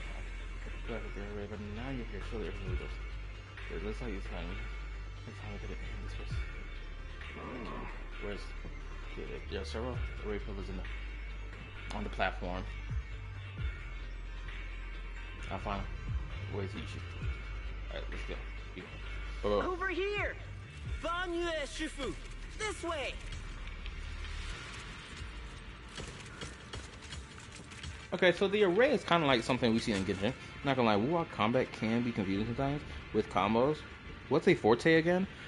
Forte is the special ability that Wuwa characters have, right? Like, oh, someone has the ability to manifest fire. Someone has the ability to manifest ice crystals. Like, that's what a forte is. This array looks very nice. I like how it looks. Granted, it's not as like in detailed like in Genshin Impact. This would have been more mystical. We would have got more lines to the center of it. All that cool stuff.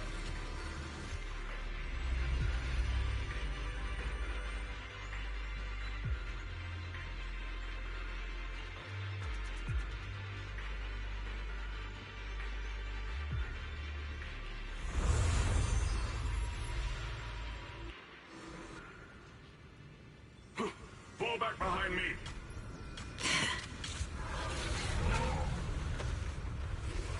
Oh damn. Oh, it's getting crazy.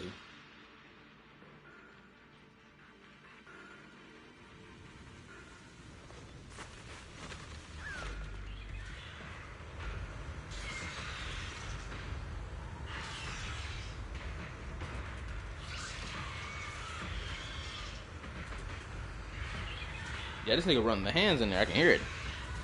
I thought Liberation was special. Oh, Liberation is the ultimate.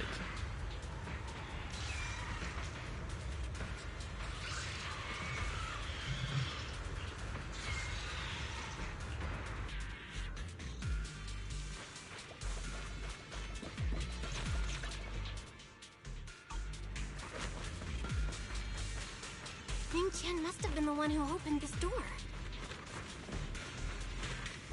It's like every inch of this place is etched deeply in his memory.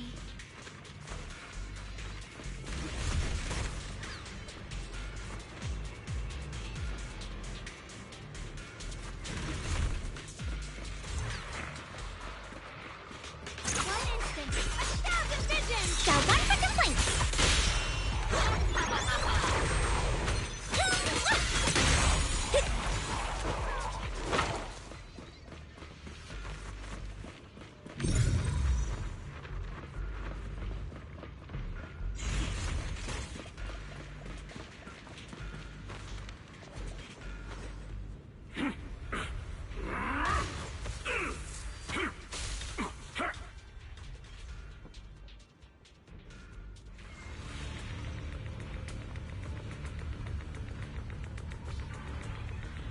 Was Forte the one that transformed you into Echo Monsters?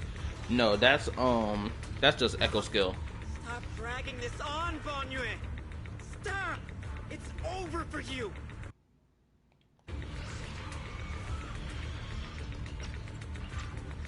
Pathetic. How long do you think you can keep up that heroic act? Stop pretending you're a savior. Look at you! Look at the monster you become! Can't you see? Stop fighting! Just let me die here! We can both die here! You should watch me die. Just like how you watched my sister struggle on the brink of death all those years ago. Why are you still playing the merciful saint? I've waited 10 years. 10 whole years! And now the day is here. You don't deserve to save anyone! And you don't deserve to let me live.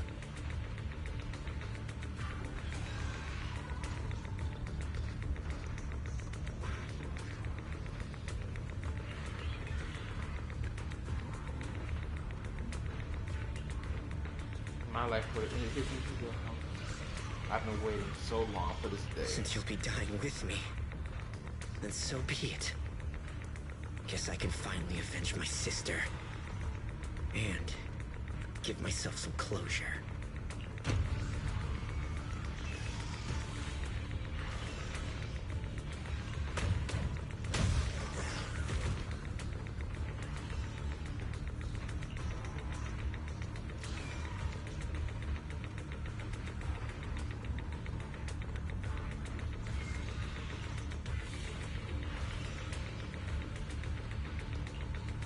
Chen! I shall repay this debt with my life. Oh man, All Might, I can hear it. It's been a while since I played War. I am coming back for Cantarella. Is she still good? Yeah, Cantarella is still good. As far as I know, she's still good. Until proven otherwise, when 3.0 drops and we start going down the 3.0 meta. Yes, your life is not a bargaining chip. You still have a long road ahead. Go and live. Live and see the world that your sister never saw.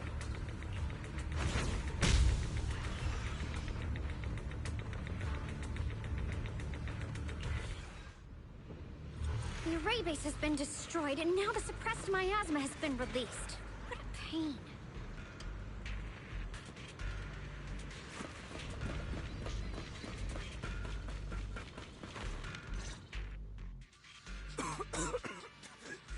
You finally made it! Banyu Shifu and his disciple are all trapped within that array. Banyu Shifu has been battling an endless stream of ethereals to protect that young fellow. He's been fighting for quite some time now. I couldn't quite make out what they were saying, but it sounded like the young man was begging Banyu Shifu to give up on him. Who knows how much longer he can hold them off? That platform is where Dad used to take me to see the stars. The array has been there all along, so close by. Is there a way to break through or enter the array? The concentration of miasma is too high over there. I can't get any closer. Fairy, scan and confirm the range of the entire array. Belle, you can try getting closer, but be careful. Fairy and I will think of a way to break it. Got it. Let's move in that direction. Was she a DPS or a sub support? I forgot. I know she does echo skill damage, and I'm pretty sure you can use her as a sub DPS.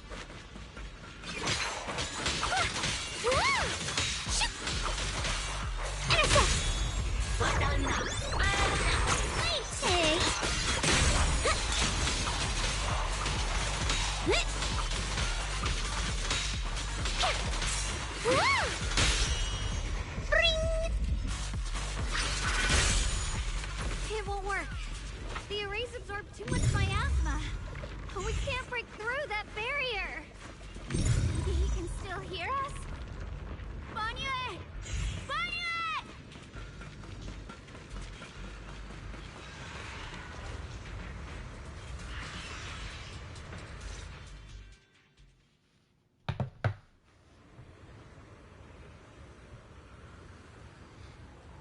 My nostalgia, at one point, and I just stare on Belgium for a very long several times.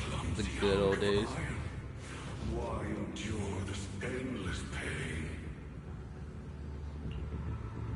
I like the fact that this whole ether stuff can affect robots too, or Intellitron constructs, as what they're called in the game. So you can have these emotional moments for both humans and robots and ethereals. And embrace this great power. It will grant you rebirth and eternal freedom. And Thyrans, that's what I'm going to say. Humans, Thyrans, and Intellitron constructs. They all get affected by it. Also, I love the fact that All Might's voice actor from My Hero Academia is killing it right now. Are they like Abyss and stuff? Yes. But they exist only inside the hollows and not outside of it. Granted, recently we've seen monsters from the hollows, or people who turn into hollows, or turn into ethereals, appear outside of it. So it's been very distressing. Because now it's like, okay, if they can come outside of the hollow now, it's a wrap. Do you hear that? Do you hear the cries of the burden deep within your body? Your bearings are screaming. Your circuits are melting. You have long been covered in cracks on the verge of collapse. Emotion module overload. Forcing deinstallation to clear redundant emotional data. Re-verifying core command. Suppress miasma by any means necessary. Dive in. Sink into eternity. Behold how they long to accept you. Why resist? You are a part of this filth. This shell is broken. My body, like a candle flickering in the wind. No, I haven't watched the final episode yet. I'm kind of lingering on it because a part of me probably just doesn't want it to end. Another part of me is like, I'm kind of too lazy to actually go watch the episode. So I haven't watched it yet. I plan to. Hopefully I can watch it before I go to bed tonight. Yet even if only a sliver of hope remains, the faintest glimmer of light, this heart must hold it fast and never let it go. So stubborn. Look at these scars. They're not just marks of battle. They're the price of bearing what should never have been yours to carry. Murderer. He must pay with his life. Your existence is a mistake. You should be eradicated. Feeling pain. It's nothing compared to the agony we feel. Descend to hell. Fall with us. How long can you hold on? 10 minutes. 1 minute. A second. Is it worth it? For those who hate you, who fear you, for those souls who curse you day and night, for a bunch of rotten worms, a world that only exploits you and fears you. I'm going to assume this is the creator talking. It has to be. This willpower is something else. This is the Cinder level stuff. I can tell. I can feel it. Also, me too. I used to watch a lot of anime, and now I'm too lazy to even watch. Even though I really want to. I get that. Like, there's anime that I haven't even finished that I started like early this year. Like Plunderer. I'm still on like the last handful of episodes of Plunderer. I still haven't finished that. Spy X Family, bro. I'm still on season 2 right now, because the last thing I watched was the whole like, oh, they were on the ship arc, right? Granted, I watched like 2 episodes past that, and now I'm at the end of season 2, so I'll be caught up to season 3. And then of course there's some old school anime that I watched from early 2000s that I was like, I never seen this, so let me watch it. Like Kill la Kill. I never seen a Kill la Kill a day in my life, but I saw all these memes and spicy pics and whatnot, but I never actually watched it. So I was like, you know what, let me actually watch it. I watched it last year, and let me tell you, it was one of the best anime I've ever watched a day in my life. I loved it. Suffering. Exhausted. Then why trudge in vain through this hopeless mire? Give up. Give up your meaningless pain. Your very existence is a mistake. And your struggle, an even greater one. People were mad because Bakugo and Deku didn't kiss and didn't confirm their ships. That's why they're mad on My Hero MHA ending. It's crazy. Bro, I'm gonna say this right now. The same niggas who were sitting here shipping Bakugo and Deku were the same people out here being like, oh, if you like lolly characters, you're pedophiles. And it's like, by your logic, or like the sexualization of some of these female characters who are like high school characters, high school age or whatnot. And it's like, by your sense of your logic, you're doing the exact same thing right now. You're sexualizing 2 high school boys who are like 15 years old and talking about some, oh, I can't wait to see these 2 swap spit. Like, get the F out of here. Don't say and stand on this moral high ground shit when you're out here doing the same thing you're accusing everyone else of doing, or if not accusing them of something criminal. Like, shut up. That's exactly why your ship didn't become canon, and I'm glad, because I know the MHA fandom are a bunch of people who 10 years ago, or 7 years ago rather, got into anime for the first time, and they were a whole bunch of, honestly, tourists. Let's be fucking for real. They never understood why people love anime. And like, for example, prime example, like MHA, they had a lot of fan service like in earlier seasons, but then as the show continued, they stopped doing fan service. Like, it became less and less and less as it progressed forward, right? Because you had people complaining about, oh man, why are they sexualizing these characters, blah blah blah blah. And it's like, bro, this is a shonen anime meant for teenage boys to watch. That's why they sexualize the characters, so that those boys can relate to it. Duh. Cause like, yeah, cause you better believe those teenage boys, they're like, man, I know this girl in my class, she finer than wine. And guess what? It sees it reflected in anime. They're like, bruh, what? Oh my lord. Right? That's basically, oh crap, that's basically the point of it. Right? So My Hero Academia, they didn't stand on their business about the sexualization of their like female cast, even with the in-universe reason for why these female characters are sexy or have to wear, you know, a little less clothing. Because like, bro, if their quirk is something physical that pops out of their body, why the fuck should they be wearing a whole bunch of clothes that covers up every damn thing? But anyway, you get the point. Honestly. And then how they did Minetta's character was freaking weak to me. They could have actually put forth the effort to actually develop his character, but instead we went the quick route of actually not actually developing his character on screen, but instead they did it off screen, so that when he has his little cool one-liner moments, people don't view him as a pervert in those moments, which is cool and all, but it's still lazy. I wish they actually put forth effort to actually develop his character properly, and probably at the end of the show, he'd actually get himself a girlfriend.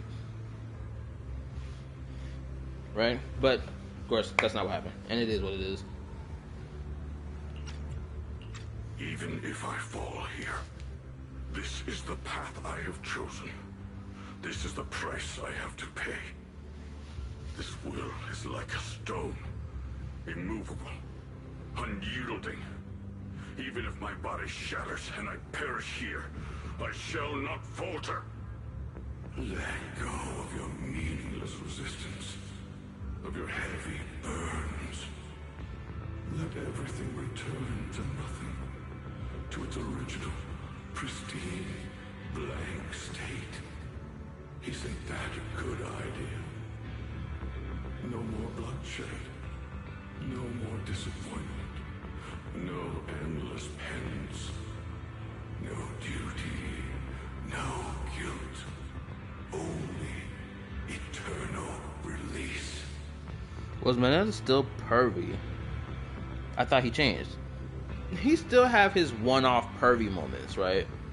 As shown, like, with the last couple episodes, or last 2 episodes with My Hero Academia, right? Where he was like, man, I'm jealous of the fact that Bakugo got these girls on his dick and whatnot. How they fall in love with these delinquents? It made no sense as he's grinding his teeth about it and crying blood. Granted, I would deem that as a pervy moment, purely on the basis of his jealousy towards Bakugo, because girls are fawning over him. Actually, it's not really a pervy moment. Actually, it's kind of more of a resentment moment. But I know the foundation of it is based on his pervy behavior, or pervy nature, rather. And what's so crazy is, again, it's like they, in my opinion, they still did a bad. Like the writer from My Hero Academia, in my opinion, he did a bad job when it came down to Minetta's character, in particular, trying to evolve his character from being a pervert to this. Or like, you can still have that character be a pervert, but at the same time let him like evolve to be like, oh, I'll have my moments of perversion, but at the same time, when it's time to get down to business, I get down to business. I think it really doesn't help Minetta's character as well, knowing that he is a 3-foot tall dude who got a crazy hairstyle, and the behavior that he shows all the time is not the most flattering, right? So because of that, people will just naturally not like him by default, especially when you only show that side of his character the majority of the time. I'm not caught up in My Hero Academia. Does Bakugo? recognize as... Does Deku recognize as Bakugo? I think that autocorrect hitting you hard, because I don't understand what the question is. Unless you're saying, did Deku recognize Bakugo as a rival, then yeah, sure.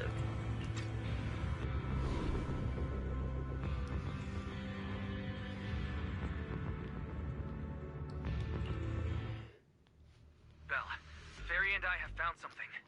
Master, an abnormally large convergence of miasma has been detected. Warning. Vital signs of the survivors in the platform area are extremely weak. Anomaly detected. Multiple energy flow nodes detected. I've marked the coordinates. The ether flow corresponds with the signature of the array base. Destruction of these nodes would disrupt the formation, destabilizing its structural integrity and potentially disabling the array core. Yes. The answer to your question is yes, it is. He still is. Now, I know a lot of people were upset at the fact that he became a teacher or whatever in the future and whatnot. But, like, it's like, come on, bro. Because, like, a lot of people, bro, there were so many memes back, like, last year where people were like, fries in the bag, Izuku Midoriya working at freaking McDonald's. It was horrible, bro. They was doing my man crazy. Oh, man. All I hear is Bakugo saving and sacrificing himself. Oh, because Bakugo had his good character moments. That's why people talk about that, right? Because we know he was a dickhead at the start of the entire show, right? And then now he out here, you know, being a W-man's, doing a 2-man mission with Bakugo. It was awesome.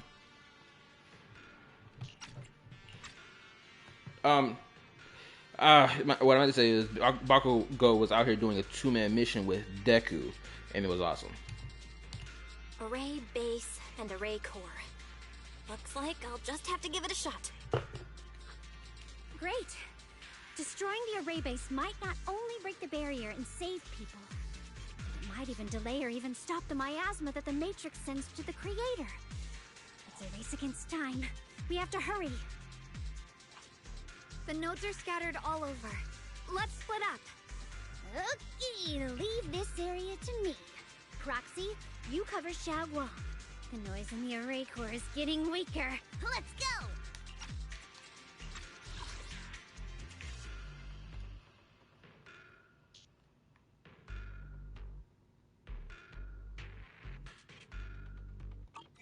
Okay, we're trying to stop the Creator's descent. Awesome. All that energy just flowing into it.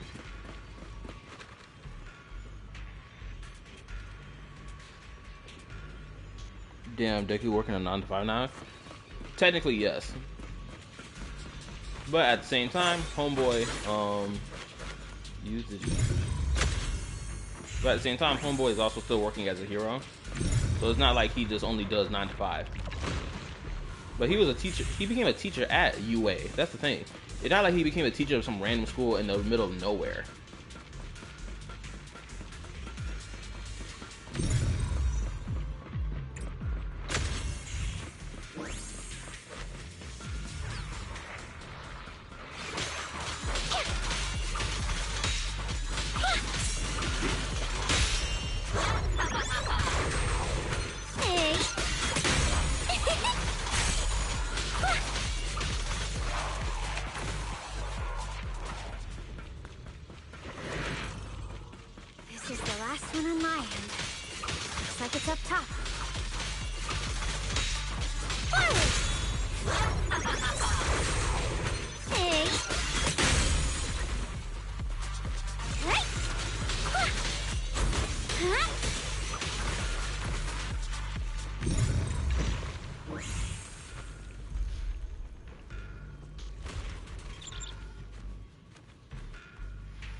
I mean, one of the greatest superheroes out there is Batman. Most definitely. Homeboy need nothing but prep time and he got it. Bro. This nigga Batman most definitely would have came into the final fight being like, I just needed prep time. I didn't join y'all during during season 6 to help y'all try to stop the League of Villains and the Paranormal Liberation Front. Instead, I was in the background cooking up my gadgets and whatnot, so that when season 8 dropped, I was gonna be there just styling on the enemy.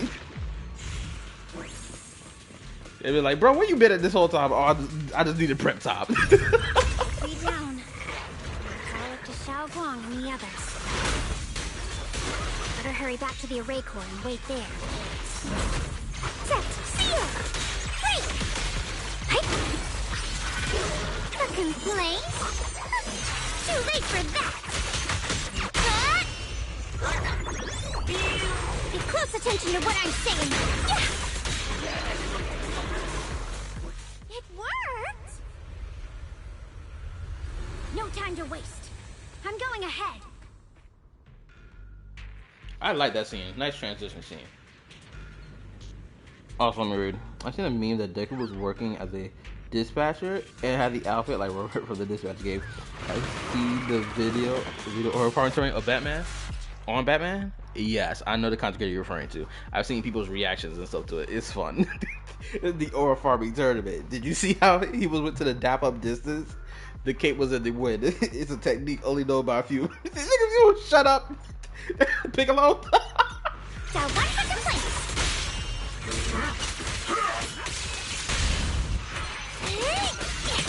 Sacrificing yourself for justice, a life for a life. And you, barging into dire for such a lousy trick. With that brilliant self-serving logic of yours. The sins of the past cannot be atoned for.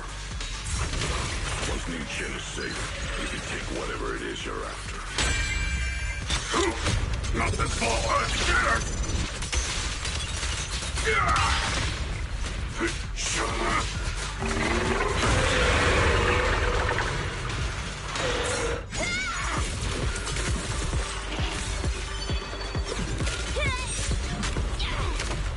Oh, damn.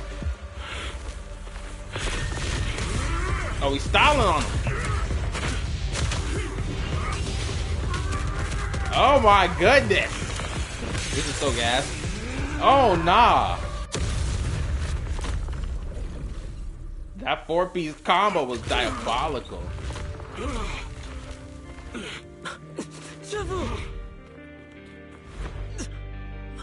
It's not over yet.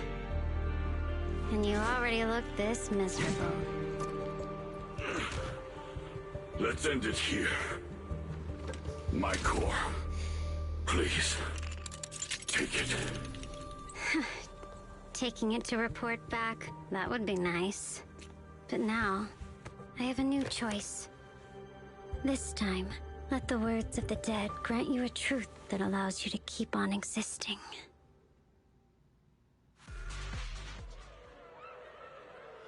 Oh wow, I'm surprised she pulled her phone out. I didn't expect that. I knew that was a phone she was carrying the entire time. Someone was waiting for me. Look at what you've done, you heartless monster! Remember our faces. Remember your tainted blood. Can Deku join the aura farming tournament? Let's hope so. I hope he does. He need his aura. What's crazy, Deku got aura. Let's be real. He got aura, despite the fact he a bit of a cornball.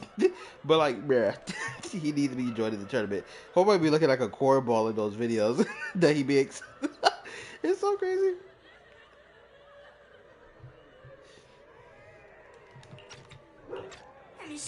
Oh my lord, hold up. Of course he's doing this now. I'll be right back.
Okay, I'm back.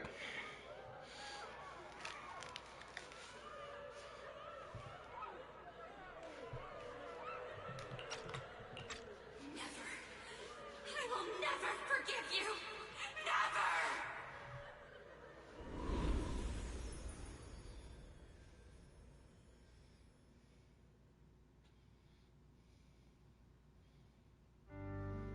Luckily, that rascal got angry and ran off to play. Big guy, can you promise to help me find him? Oh, damn. She told him? Oh, wow. I'm shocked. Sis? He's so stubborn. Always getting hung up on the smallest things. I know he'll probably hit a few bumps along the way. But hey, just be patient with him, okay? Help him grow up safe, so he can see the better days I never got to. That's all I ask. You know, Twist, you're right. Granted, I was thinking more so of like Todoroki during like season 2, during the tournament fight. That's what I was thinking about, personally. The peace we found here made me complacent. I couldn't bring myself to open that thing. Maybe this is the price I pay. What's this? But please, please, our 2 children are still so young. We shielded them with a technique just before the explosion. The 2 of them still have a chance to live. Don't let them watch us leave. Don't let them suffer the despair of seeing their loved ones die. Don't let them grow up alone. I'm leaving them to you, Banyue. Get them out of here. Run straight ahead and leave this place. Just to make sure Ayuen and Xiaoguang survive. Please. I'm begging you. Thanks, big guy. Really. Thank you. Thank you. Thank you. Now,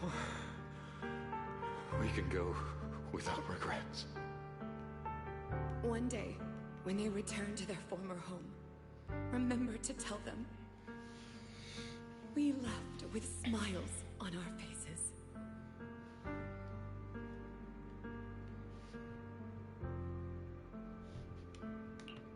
Is Flynn's the most aura farmer in Genshin? No. Who told that lie? He's an aura farmer, yeah, sure. But the most aura farmer? Absolutely not. Shoot. He gonna have to surpass Mawika in aura farm.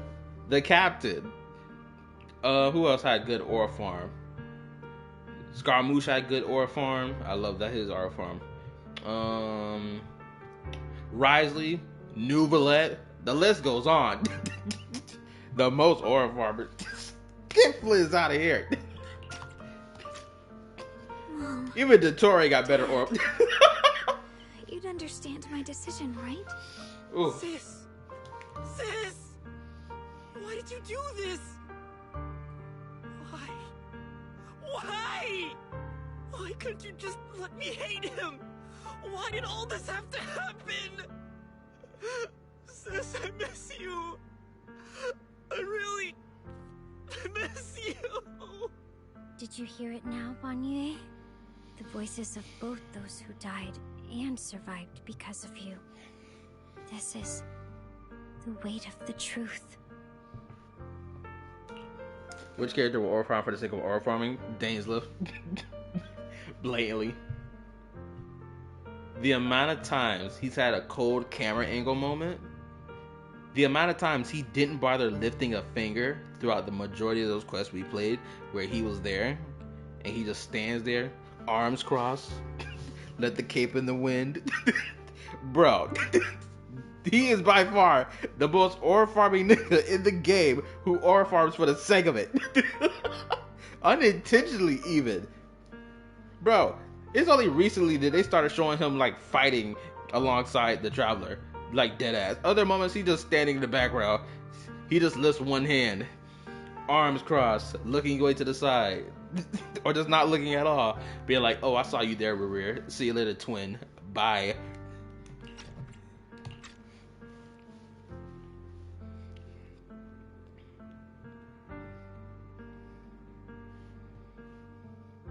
Your logic algorithms determined that there were only a handful with a chance of survival at the time.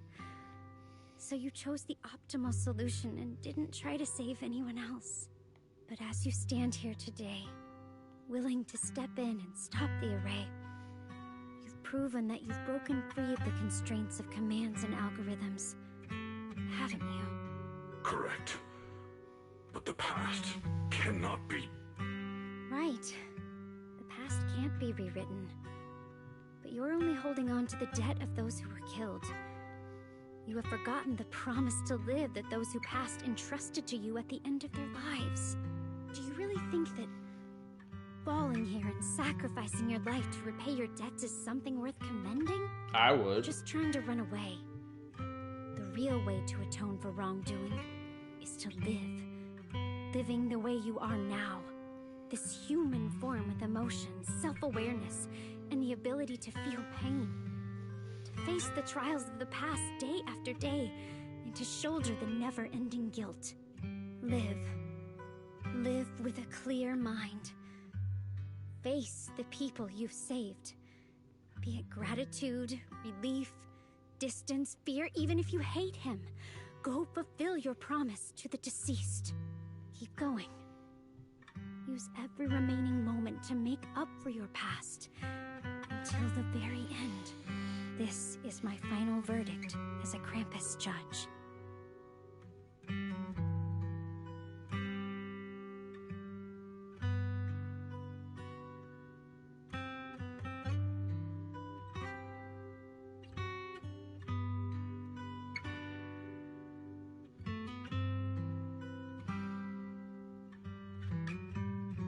I thought he genuinely killed people, but it's just he chose the optimal solution. That's all he did. Xiaoguang, Ninja.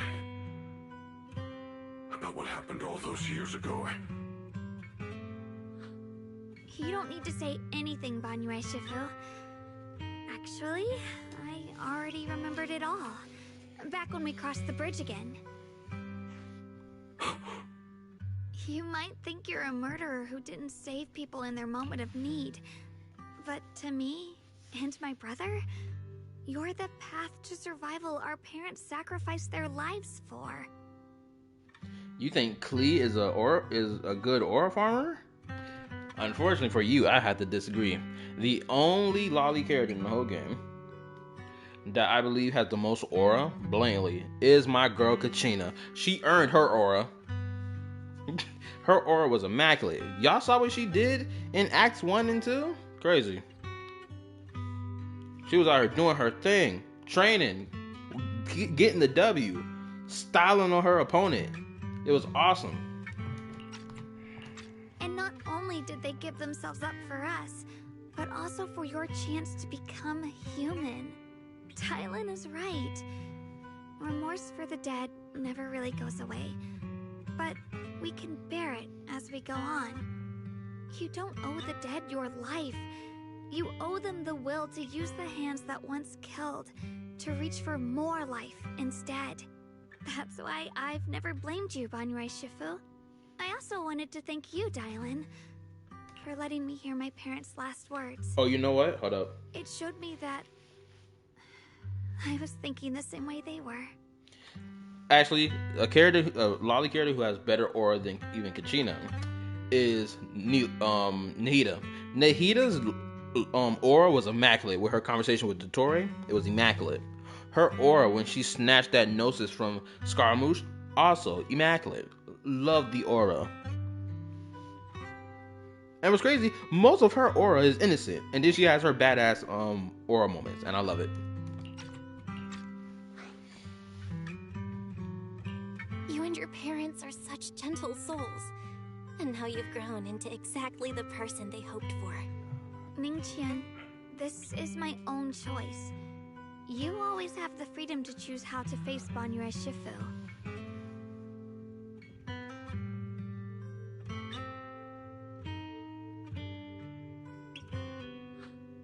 Sorry. I'm so sorry, Banyue Shifu. I've hated the wrong person. For 10 years, I've hated the wrong person. I've poured my deepest hatred on you and squandered my sister's last wish.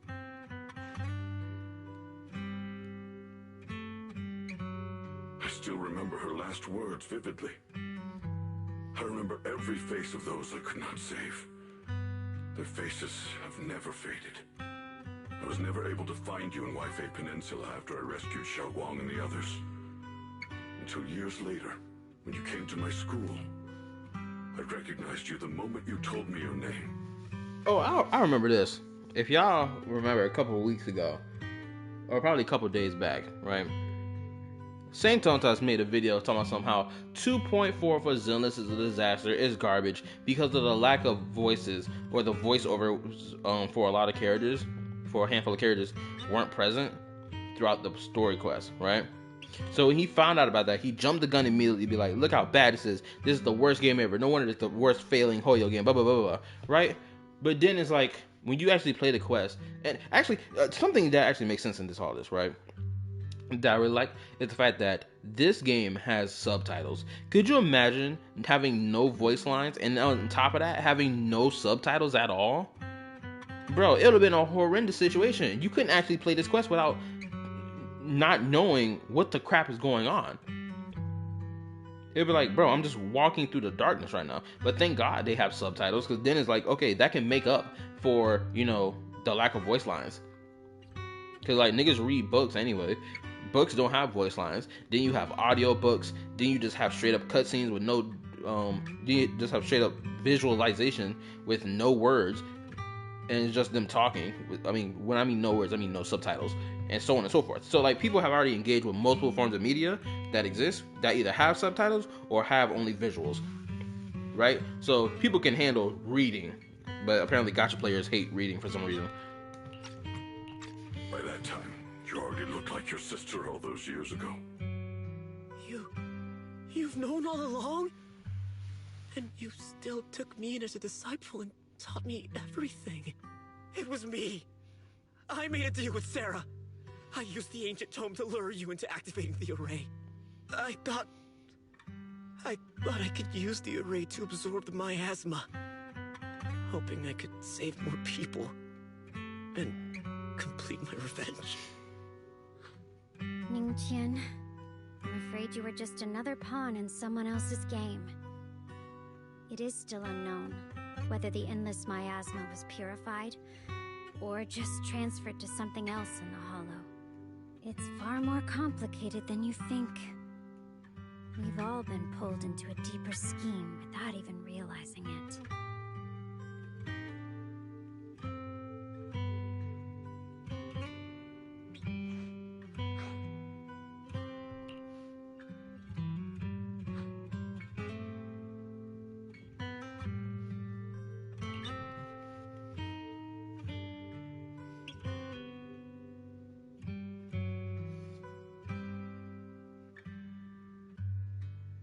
A blackbird in the hollow.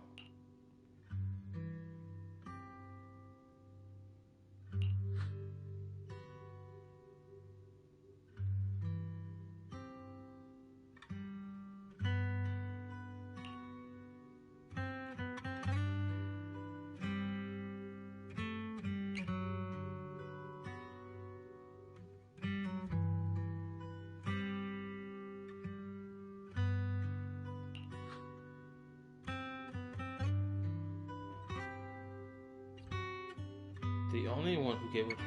Right now. Ningqian, Xiaoguang, this place is dangerous. You are still unstable. You should leave immediately, return with the others, and wait for Ishwan Shifu's support. I would say Saint Tontas is, without a shadow of a doubt, the biggest Wuwa CC. I don't believe there's any other Wuwa CC that exists that's bigger than him. And what I mean by bigger, I don't mean solely by subscriber count. I mean also by the amount of engagement he gets constantly on the daily basis with how he engages in argument and how he engages in like this whole gotcha tribalism shit. Like deadass. I do believe that he is probably the biggest Wasisi, and I do agree with the idea that he is a detriment to that community. I will only become a burden if I stay. Banyue Shifu.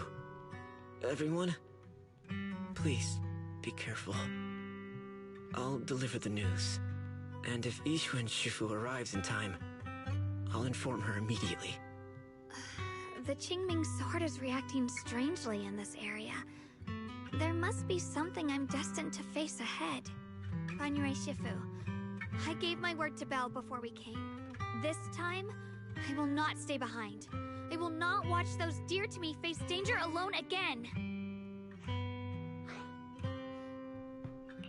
Banyue Shifu, Xiaoguang has made up her mind.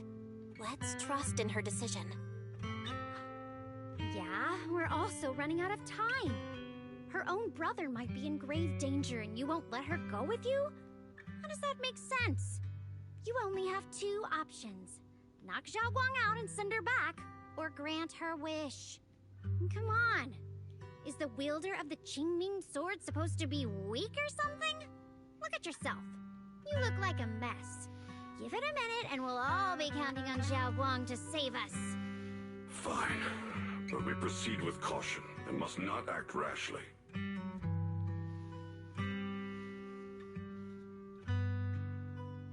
I forgot Arlecchino does have good aura. Right. Oh my lord. Now that we've set him on the right path again, it's time for us to go to that lousy creator's lair.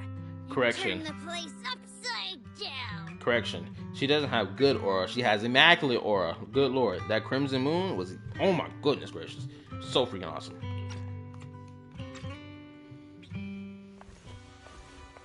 Oh look, somebody aura farming right now. Just watching.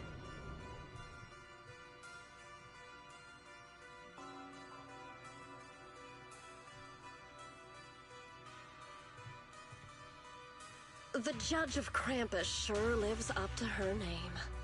Your perceptiveness is truly a pain. Are you done watching, Sarah Florin? It's been so long as no match found. In the database, you picked up the habit of sneaking and hiding like a rat. You were investigating me. But now that the dust is settled, what happened in the past doesn't matter anymore. Krampus, Faithin, Ye Xunguang. I was hoping to lend you a hand and dedicate the power of this stone lion to the Creator as a gift. An offering of thanks for the power the Creator lost when they cleansed the miasma. Pity, all these changing plans, but no matter. That'll be enough. Almost everything's been purified in this. Wait. Okay, so I am about to be on my head top even more so that my theory that this creator is a descender is even more valid. Okay, so out of her own mouth, she said the creator purified the miasma. But simultaneously, she's feeding miasma to the creator. Does this not sound like the traveler and their ability to absorb abyssal energy?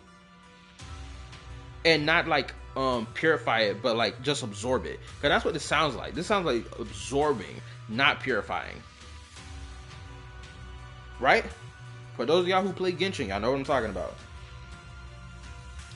I swear, if I hit the nail on the coffin that the creator is simply a descender, I'm going to throw my chair to the wall. I'm gonna find a pillow to punch.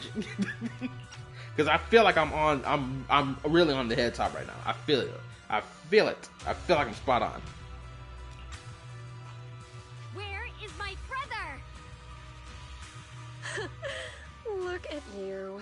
You're just like you were in his nightmare. Pure, naive, and ignorant. Naturally, your brother is... Oh, well, look who it is. Oh, he steps in?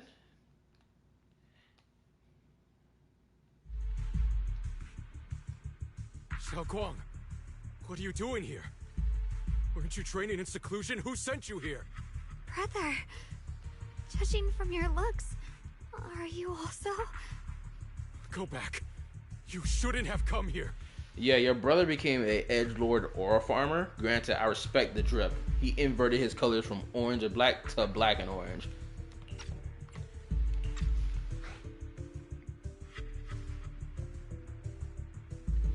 Time to throw that chair, you might be right. Shit, I'm gonna jump out the chair. Senior, yeah? We're all worried about you. Are you in?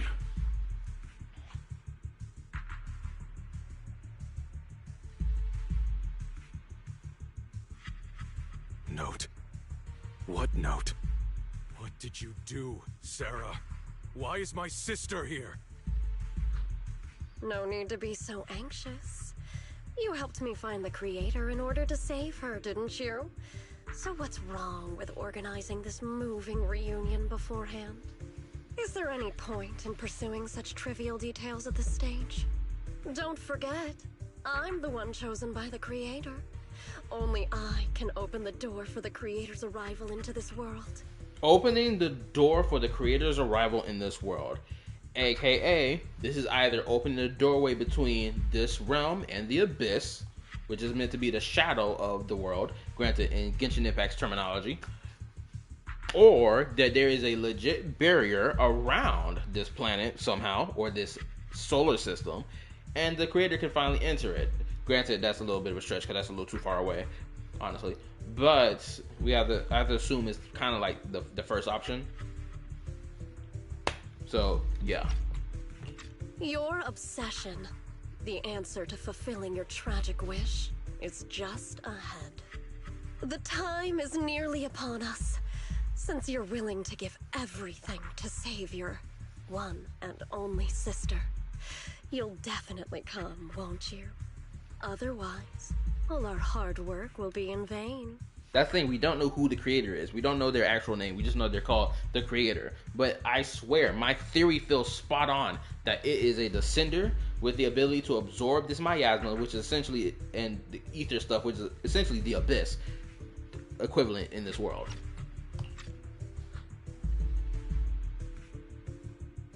I mean, the abyss has also been shown to show illusions, which we recently just saw in Nocry's 5th act, right? And that's what the miasma does. The miasma shows illusions as well. It even shows us past events of echoed memories that recently happened, or events that just recently happened. So it's even more likely that this is just abyssal energy.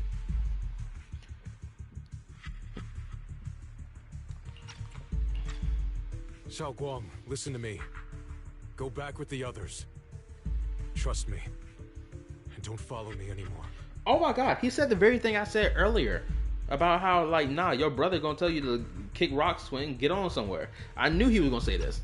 I respect it. Junior Bell, everyone. I'm sorry, but I have to go. I've already come this far. I have no other choice. Follow me.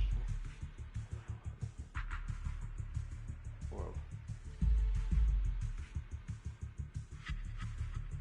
How could I possibly just stand by and do nothing? Using someone's loved ones as leverage? Despicable. Ineffective.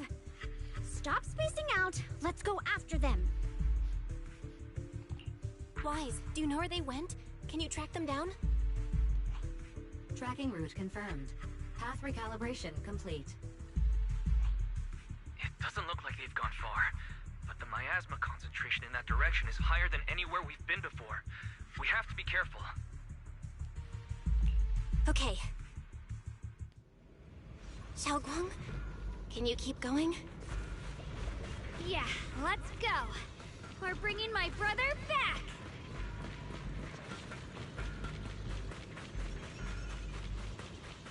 My bad, I'm looking around.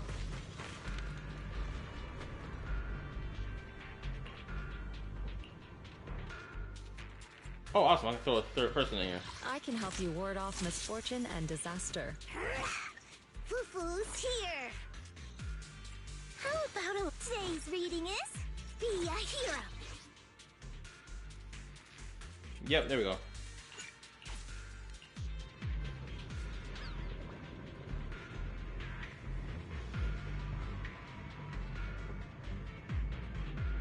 Yes, just like the spaceship stuff in Nightcry.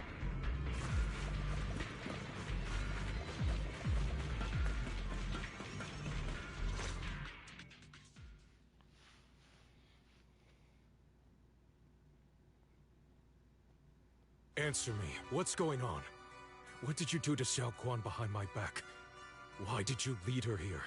We agreed she stays out of this until the Creator descends. You broke your promise! Promise? Faced with the divine edict of the Creator, the promises of mortals are as light as a goose feather. There's no need to get so worked up. Your sister's presence is just a necessary component in the process. You see, you, your sister, and I are all keys that have been gathered here. The grand descent is about to begin. Releasing your sister's shackles and fulfilling your deepest wishes. Those are the only reasons you were willing to abandon your companions and walk with me, right? Sarah, what exactly are you trying to do? What am I trying to do? My plans have never wavered since the very beginning. The time has come. All things shall return to their source. Come, all you lost children who seek answers and redemption. Embrace your fate. Oh no, the illusion stuff that we saw in Nightcry, it was Abyss stuff. Pretty sure. Because they were like, Alice said something along the lines of like the Abyss energy was like creeping in more because like it was pushing past the barrier here or the firmament, something along them lines. Someone can correct me if I'm wrong about that, but I'm pretty sure that illusion stuff was Abyss stuff because Durn was only able to like alter the events that was happening of the illusion thanks to using abyssal power or manipulating it.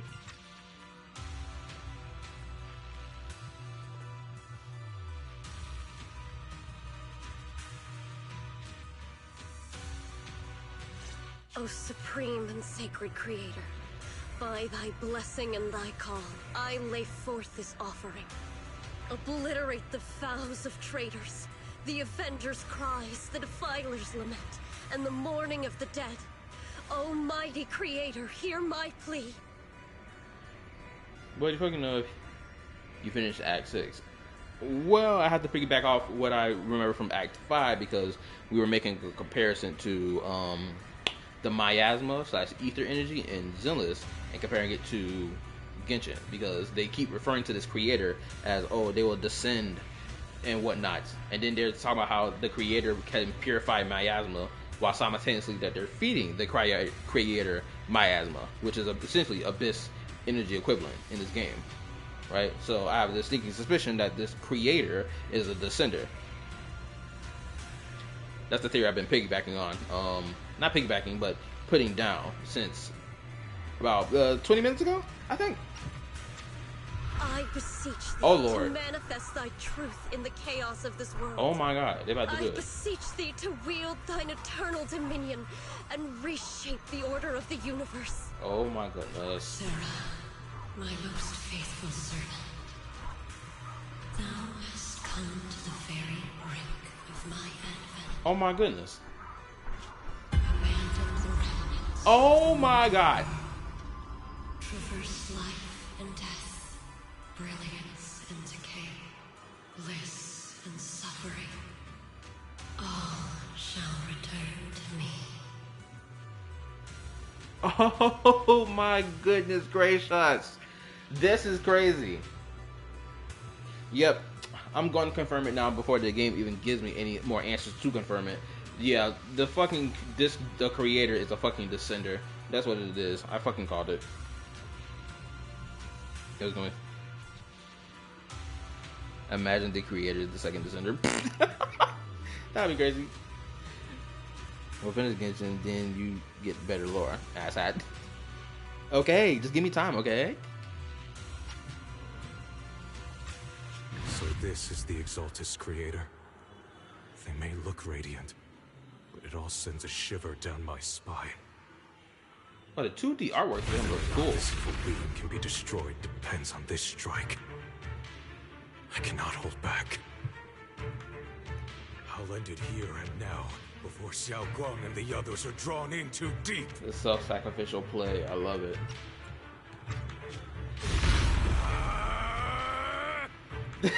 Oh my goodness, this nigga bringing out his breathing style. Oh my gosh. Also, look at the face she got. She's got the, bro, are you for real right now face? Also, I love the fact that she got this venomous looking eyes.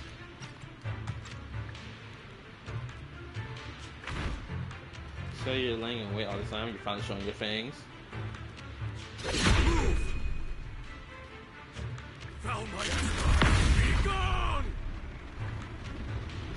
Finally. Abomination. This is the end for you!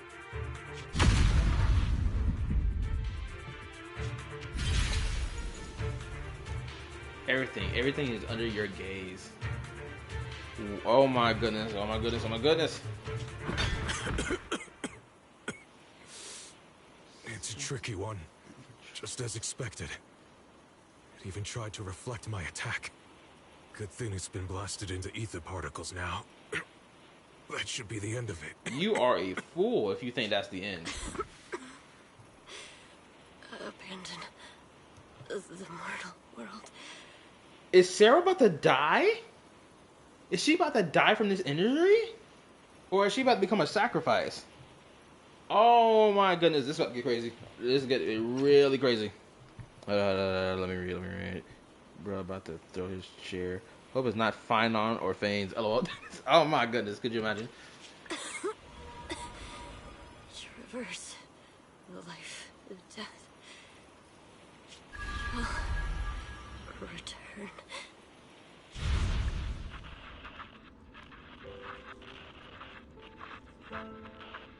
Oh, we're getting a flashback from her? This is surprising. Our team was caught in operation against a notorious ethereal. I've lost contact with everyone.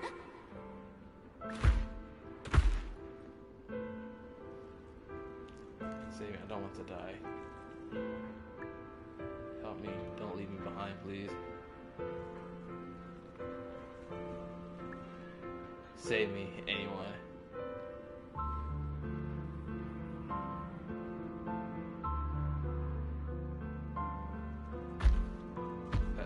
Can no one hear me? Oh, if God truly exists in this world, please hear my plea.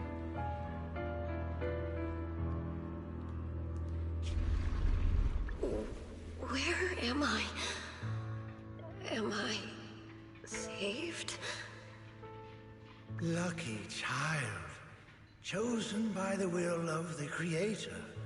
You are restored to the living before you turned into an ethereal.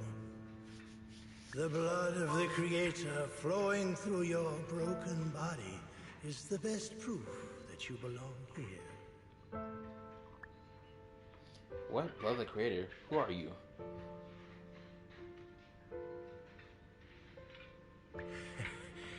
We're the Exaltists. I'm Soth, the Scribe, and the current Overseer. There is no need for fear, no need for doubt. The Creator is merciful.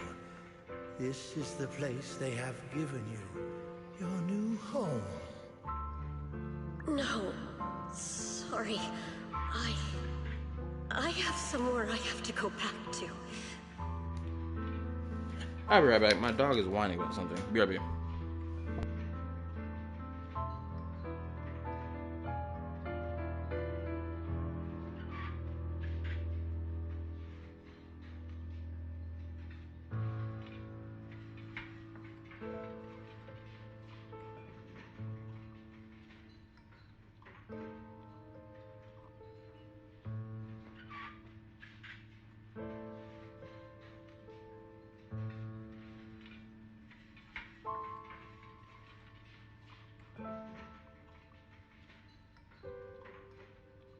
Okay, I'm back.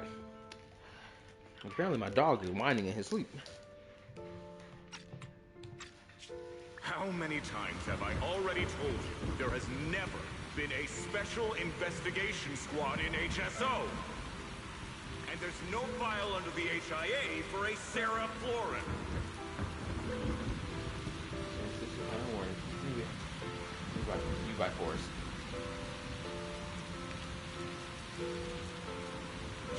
Tread carefully. One step further and you may shed your mortal sins.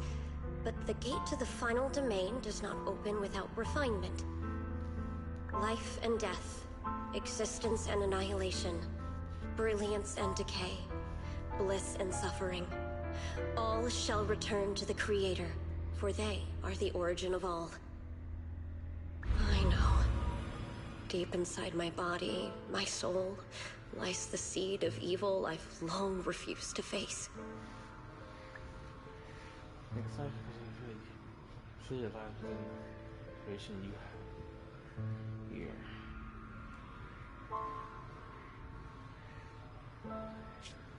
Abandon the remnants of the mortal world. Traverse life and death. I set my hand upon my spine, and my palm against the mortal heart. Guided by nameless markings, I shall walk the path in search of the Creator. Creator, who has shown me the conclusion, I fulfilled your promise. Please accept me.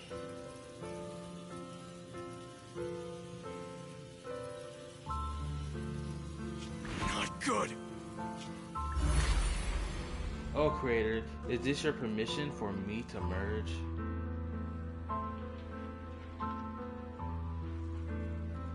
What? Sarah and the thing. Their presence has vanished. Wait.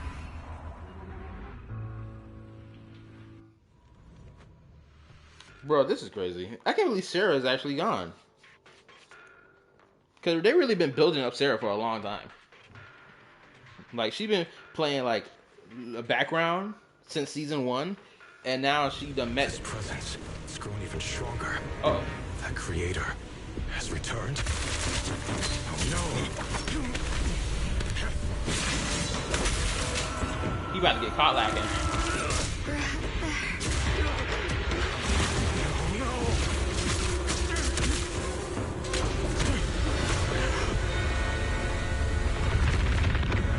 What is that? Brother, wait for me!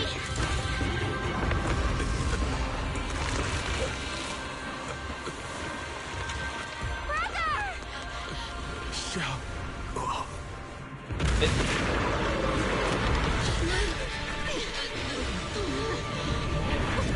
What is this? I don't care what you are. Give me back my brother! I love the determination on her face. I refuse to lose anyone important to me again! Could it be the Creator Sarah's been searching for? It is all thanks to Yeshuyan's foolish act of defiance. Is that Sarah's voice? A complaint? Too late for that!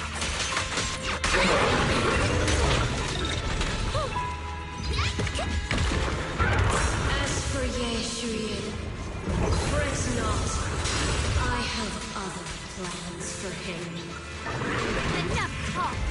Once you're gone, it'll all be...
Hatred!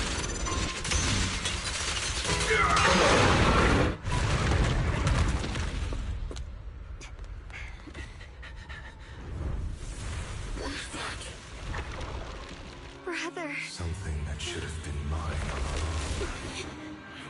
Taken by the hand of a blood relative. What could be better?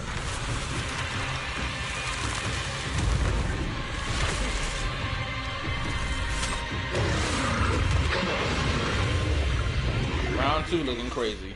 Oh my lord.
Yes! I need this sibling fight. I'm afraid to draw the sword.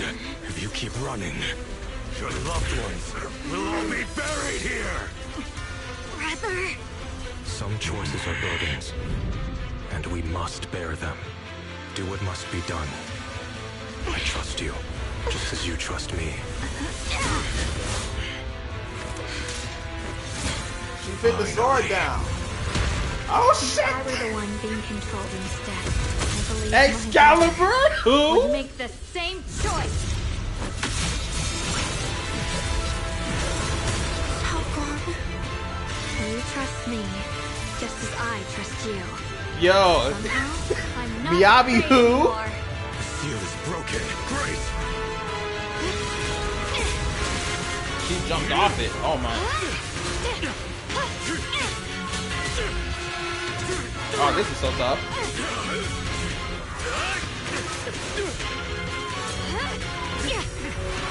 She over here outpowering him right now.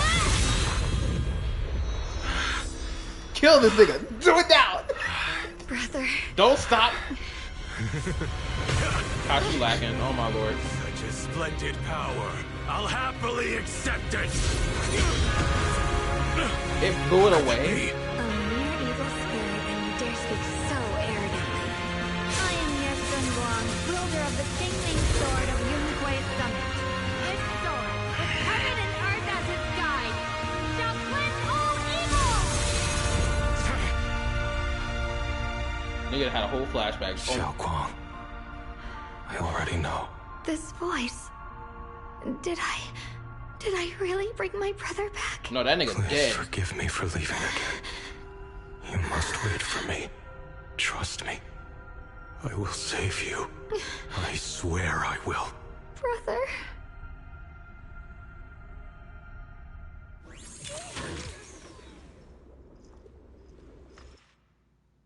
Well, she's smoking her brother's pack tonight. Yep, she's not going to bed tonight until she smokes it fully. It smells delicious.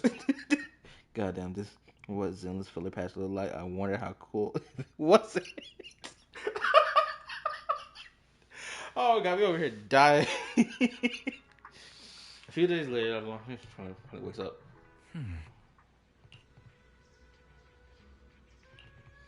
Okay, cool. I'm so glad I managed to get this done tonight. What time is it? It's 2:20. This is worth still being up, knowing I'm probably gonna get a little bit of sleep tonight. It's still worth it. Xiaoguang, how are you feeling? Do you still hurt anywhere? It feels like I had a really, really long dream. Right. Where's my brother?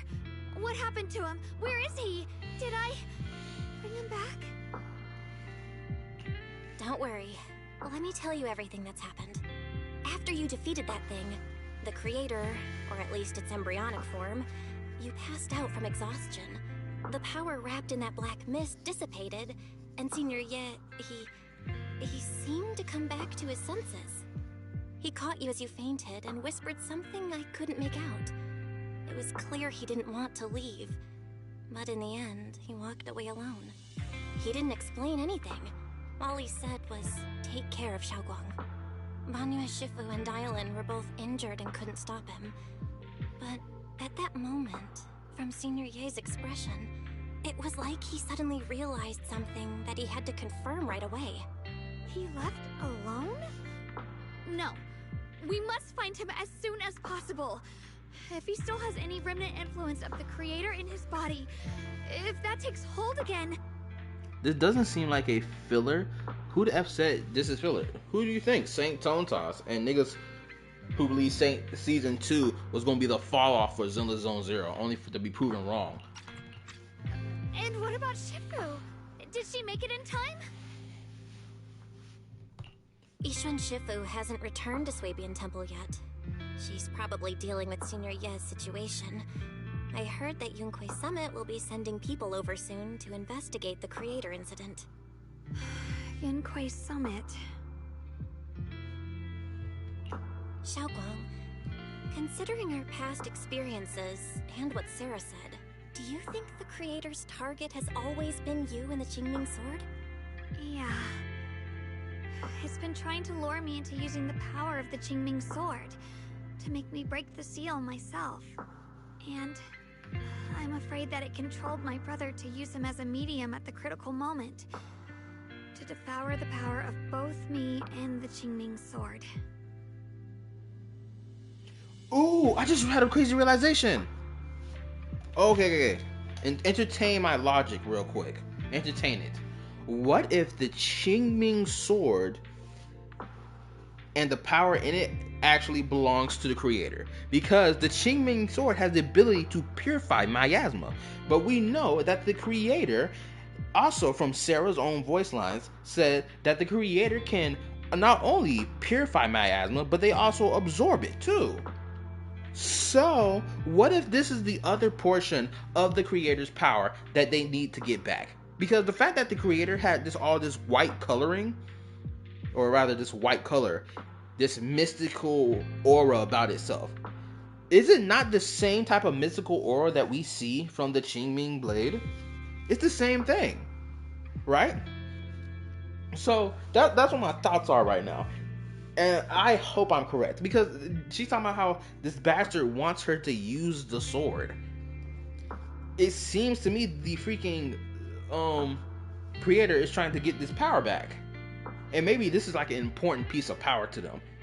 Like, oh, it's equivalent to like if a descender had the descender who was used to create the Gnosis had somehow came back to life, and they were like, bro, where's my power at? Oh, they're in the Gnosis. It's these Gnosis. I need to get these back. Maybe the creator is a swordsman? Potentially, possibly. It's not too far from the realm of possibility.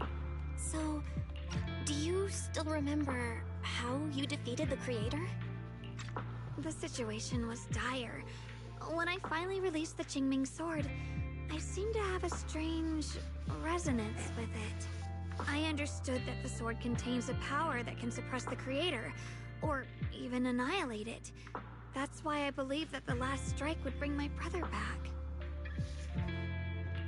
And besides that, did you feel anything else? What do you mean? Like, any changes with your body, or in your appearance? Your hair kinda turned white when you drew the sword. Are you worried about repercussions from using the sword? Don't worry. That look was just the influence of the Qingming sword. You see, I remember everything very clearly. I remember how that monster was torn apart by my blade, and what my brother asked me to do. What's wrong? Still worried? Then how about a little test? Want me to recite any technique spells? Or any Yunquei Summit rules? Or maybe everything we did together after we met? I feel like she's hiding something. Oh, thank goodness. Looks like you're really okay. I'm glad. Yeah, I've never been very lucky, but maybe it's about time things went my way, right? I feel like she's lying like It's a mother just- right now. I finally found my brother, and the next thing I knew, he was gone again. Imagine if it's Traveler post Teyvat arc. Now that would be crazy. To see my main character become a villain, wild work. Oh, hold up.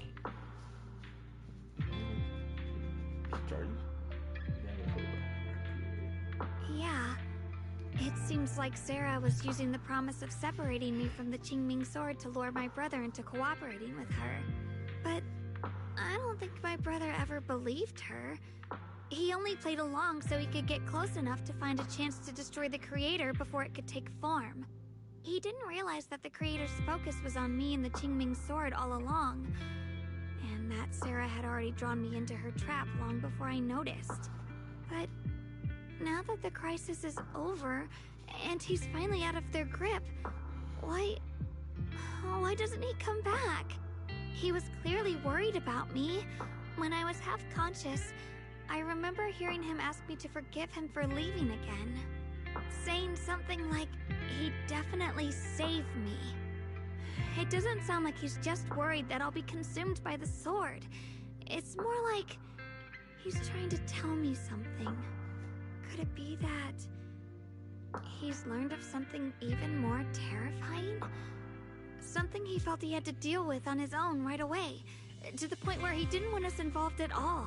He probably when he was being possessed by the creator, he probably was able to see his thoughts and what his goals are, or what it plans to do, right? That's probably what happened.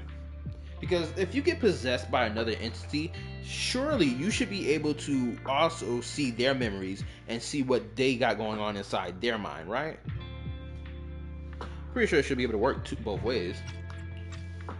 If they can dig into my mind, surely I should be able to see into theirs. Since Senior Ye asked you to trust him, then let's do just that. What's most important now is for you to rest up and get better quickly. Once you're fully recovered, we'll work together to find him. And this time, we'll make sure he doesn't disappear on us again.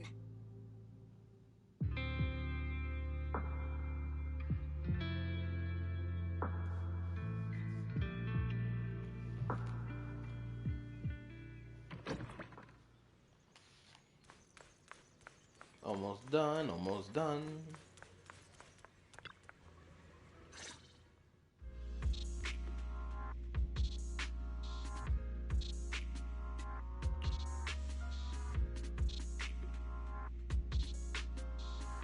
I'm afraid I'll have to trouble you to keep a closer eye on Xiaoguang's state of mind these next few days.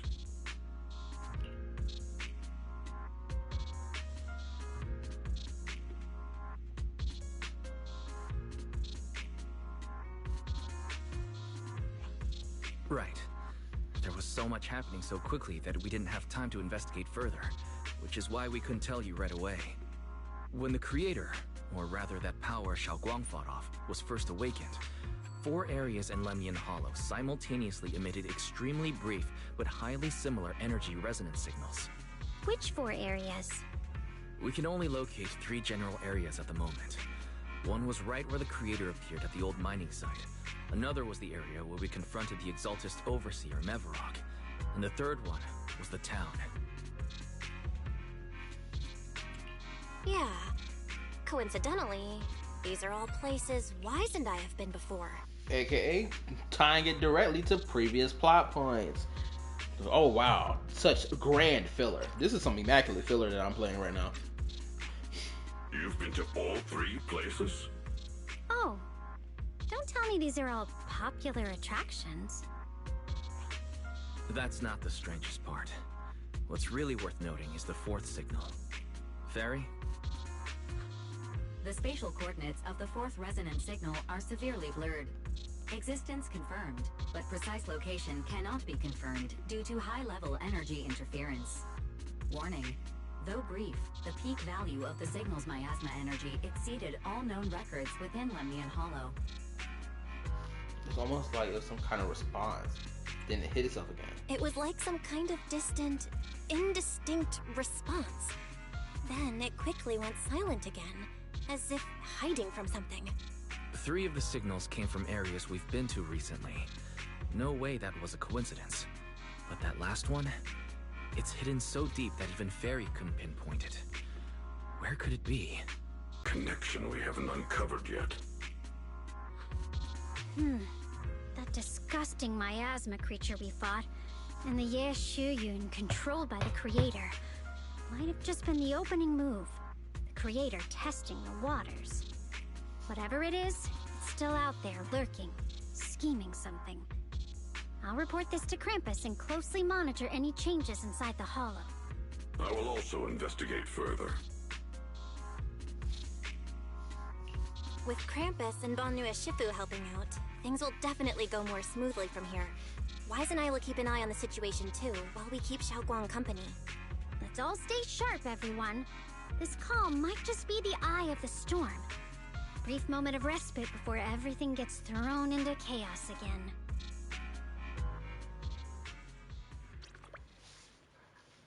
Okay. Then we are playing about the story being long ever again after Amphoris. I thought she said discussing my ass. Oh, someone can confirm this to me because I haven't watched the 3.8 live stream. More than likely, I'm probably not gonna react to it and post it. More likely, I'm just gonna watch it by myself. But like, apparently, the 4.0 story is meant to be 2 years long. Can someone confirm that for me? I need to know if this is true or not.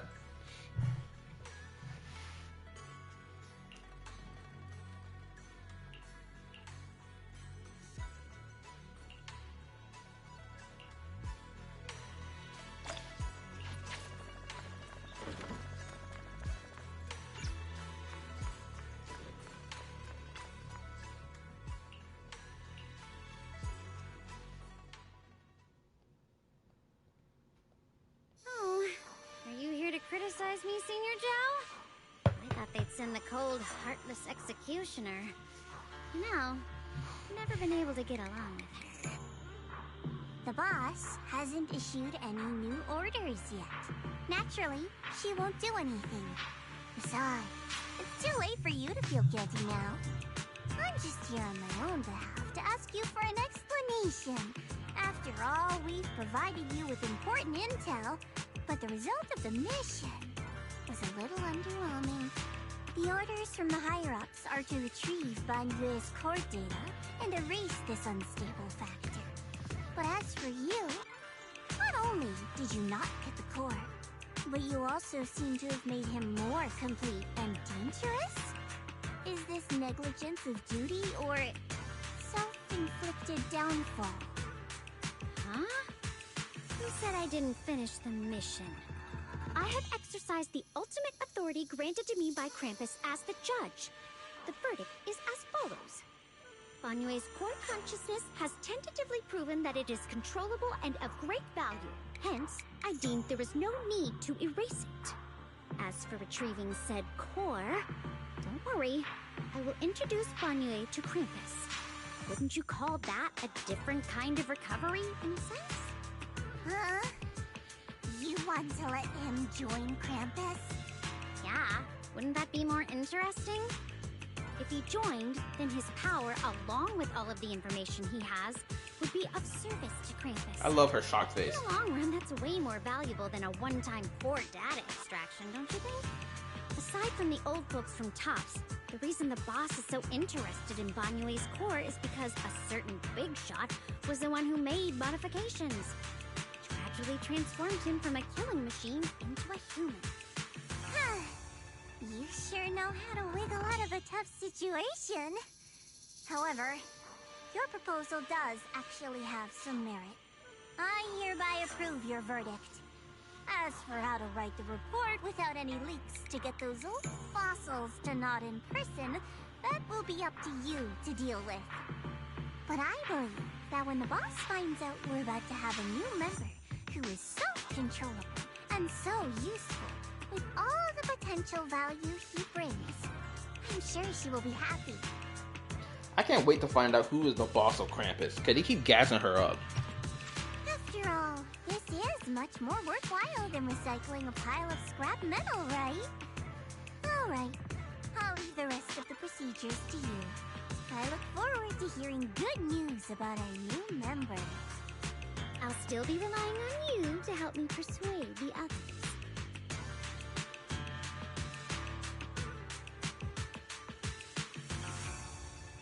Banyue, your path to redemption begins with Krampus. And it will be a long road. Don't let me down. Look at this. Look how beautiful this is. Right? She's the one who's bringing him into Krampus, even though she had personal beef with this nigga. Right? They kind of quelled their beef. They settled the debt between each other and all that other cool stuff. Made amends. Right? And now she's bringing him into the squad. And apparently the squad for Krampus it sounds like it's bigger. They said you have to persuade the others. So that means the Krampus faction has to be big. It has to be at least 6 to 7 characters on that squad. Because the Sons of Caladon have, I'm pretty sure, 6 characters on that one squad. While every other squad has underneath 6. Right? In the game. So I'm expecting Krampus to be a big faction of characters.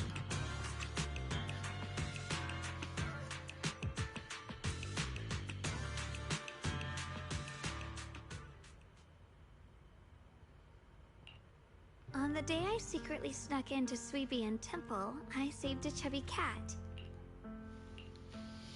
Oh no. She looked mad delirious. And she's reading through all these books. The next time I came to the temple, I tried to pass myself off as acting human, only to get raided by Junior Bell. The day we went to, I was wearing that casual dress. The storyteller at Yum-Cha Sin told fascinating tales. We ate osmanthus cakes made with fresh petals preserved in honey, sticky rice powder, and kumquat peel. She's writing down everything she's done to preserve her memory. Banyue Shifu doesn't like greasy or spicy things. When handing him hot tea, the cup handle should be to the right. She's remembering every detail. Good lord. Dylan really likes honey. She always doubles the amount. Or rather, she's remembering every necessary detail that she finds necessary. Senior Inhu's secret marinade. Grind the dried tangerine peel into fine powder. Use just a pinch when seasoning the meat. When we gathered around the fire that night, we looked at the stars together and exchanged embarrassing stories. I talked about...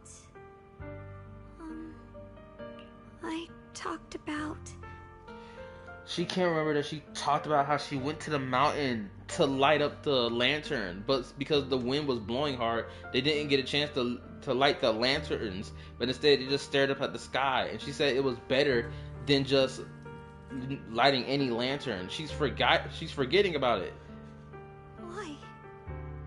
Why can't I remember? I knew it just a second ago. I wrote it all down right here. The words on the pages are brutally twisted and morphed, as if they are about to break from the shackles of the pages and disappear completely. A tear from her eye hitting a diary with a sharp splat. After a few seconds, she wipes the damp marks from her face with the back of her hands, and her eyes become resolute again. She stares at the handwriting soaked in tears, as if trying to use her gaze to burn the words back into her heart. I talked about how I didn't bring enough money when I left Junkoi Summit. I almost ended up going to that pawn shop in town.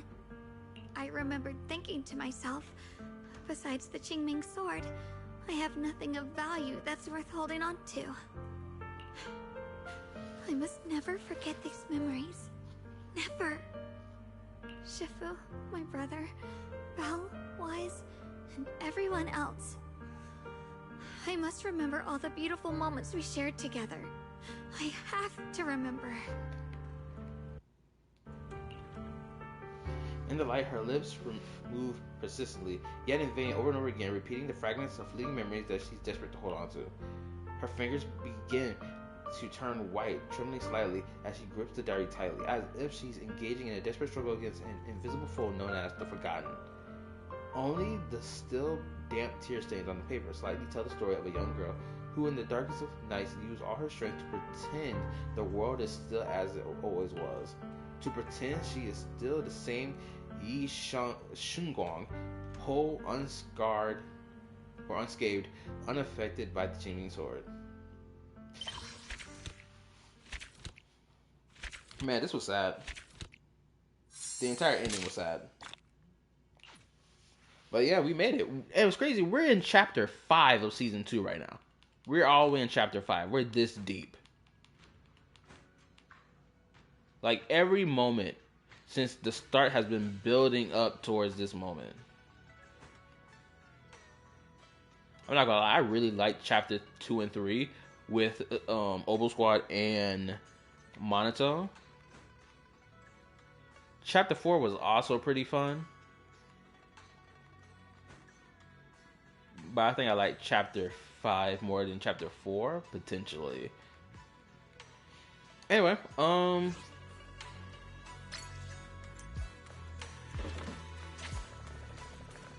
at least she's here in her room. Ooh, now I'm wondering if this little event right here, hold up. Now I'm wondering if this, light stream notes, this event is tied to her trying to remember stuff because she's losing her memory. And if that is the case, this is going to be worth playing. I need to find time to make a stream of me playing this, because this may be very interesting. What's that is how you finished Zenless story already while Genshin is sitting there and you still haven't gotten to the second half. Well, I'm about to get to the second half legitly tomorrow. Or, well, it's already 2:43 in the morning, so it's technically today. And then Friday.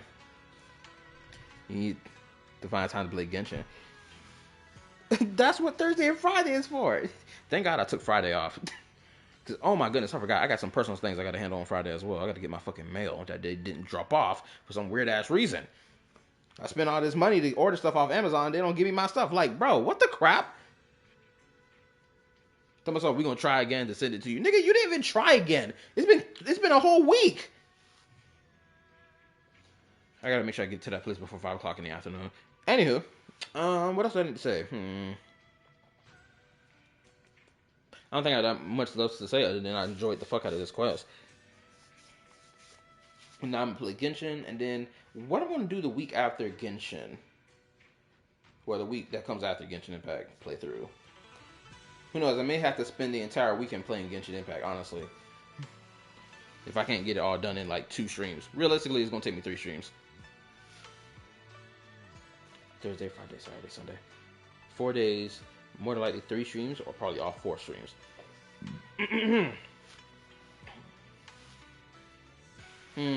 What else? Oh.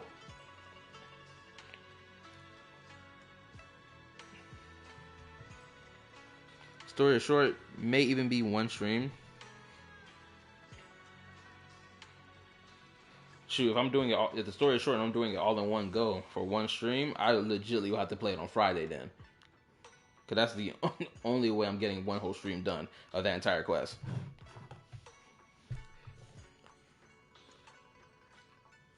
Because Thursday, I'm going to come home and I'm probably going to sleep and just sleep for the rest of the night. That's if I'm really exhausted, knowing my sleep schedule about to be so fucked. Anyway, reactions. I know Zone posted his video about the whole situation, or whatever, where Saint Tota's claiming he's racist because of what he said, or because of Discord messages, only to be proven that these are not racist Discord messages. I told Zone, I was like, yo, I haven't watched your video yet, but I'm gonna react to it. Right? You know, show the support and all that dandy stuff. Right? Because who likes being accused of racism only for this quote unquote evidence of racism only to be bullshit evidence, right? There's another reaction I want to do to Shy Guy's video. I'm going to wait to do that probably during the weekend. And then I'll probably next week, I probably won't do any reactions next week. But next week, I'll probably just focus on this video script that I really want to do about the Traveler's power and ability.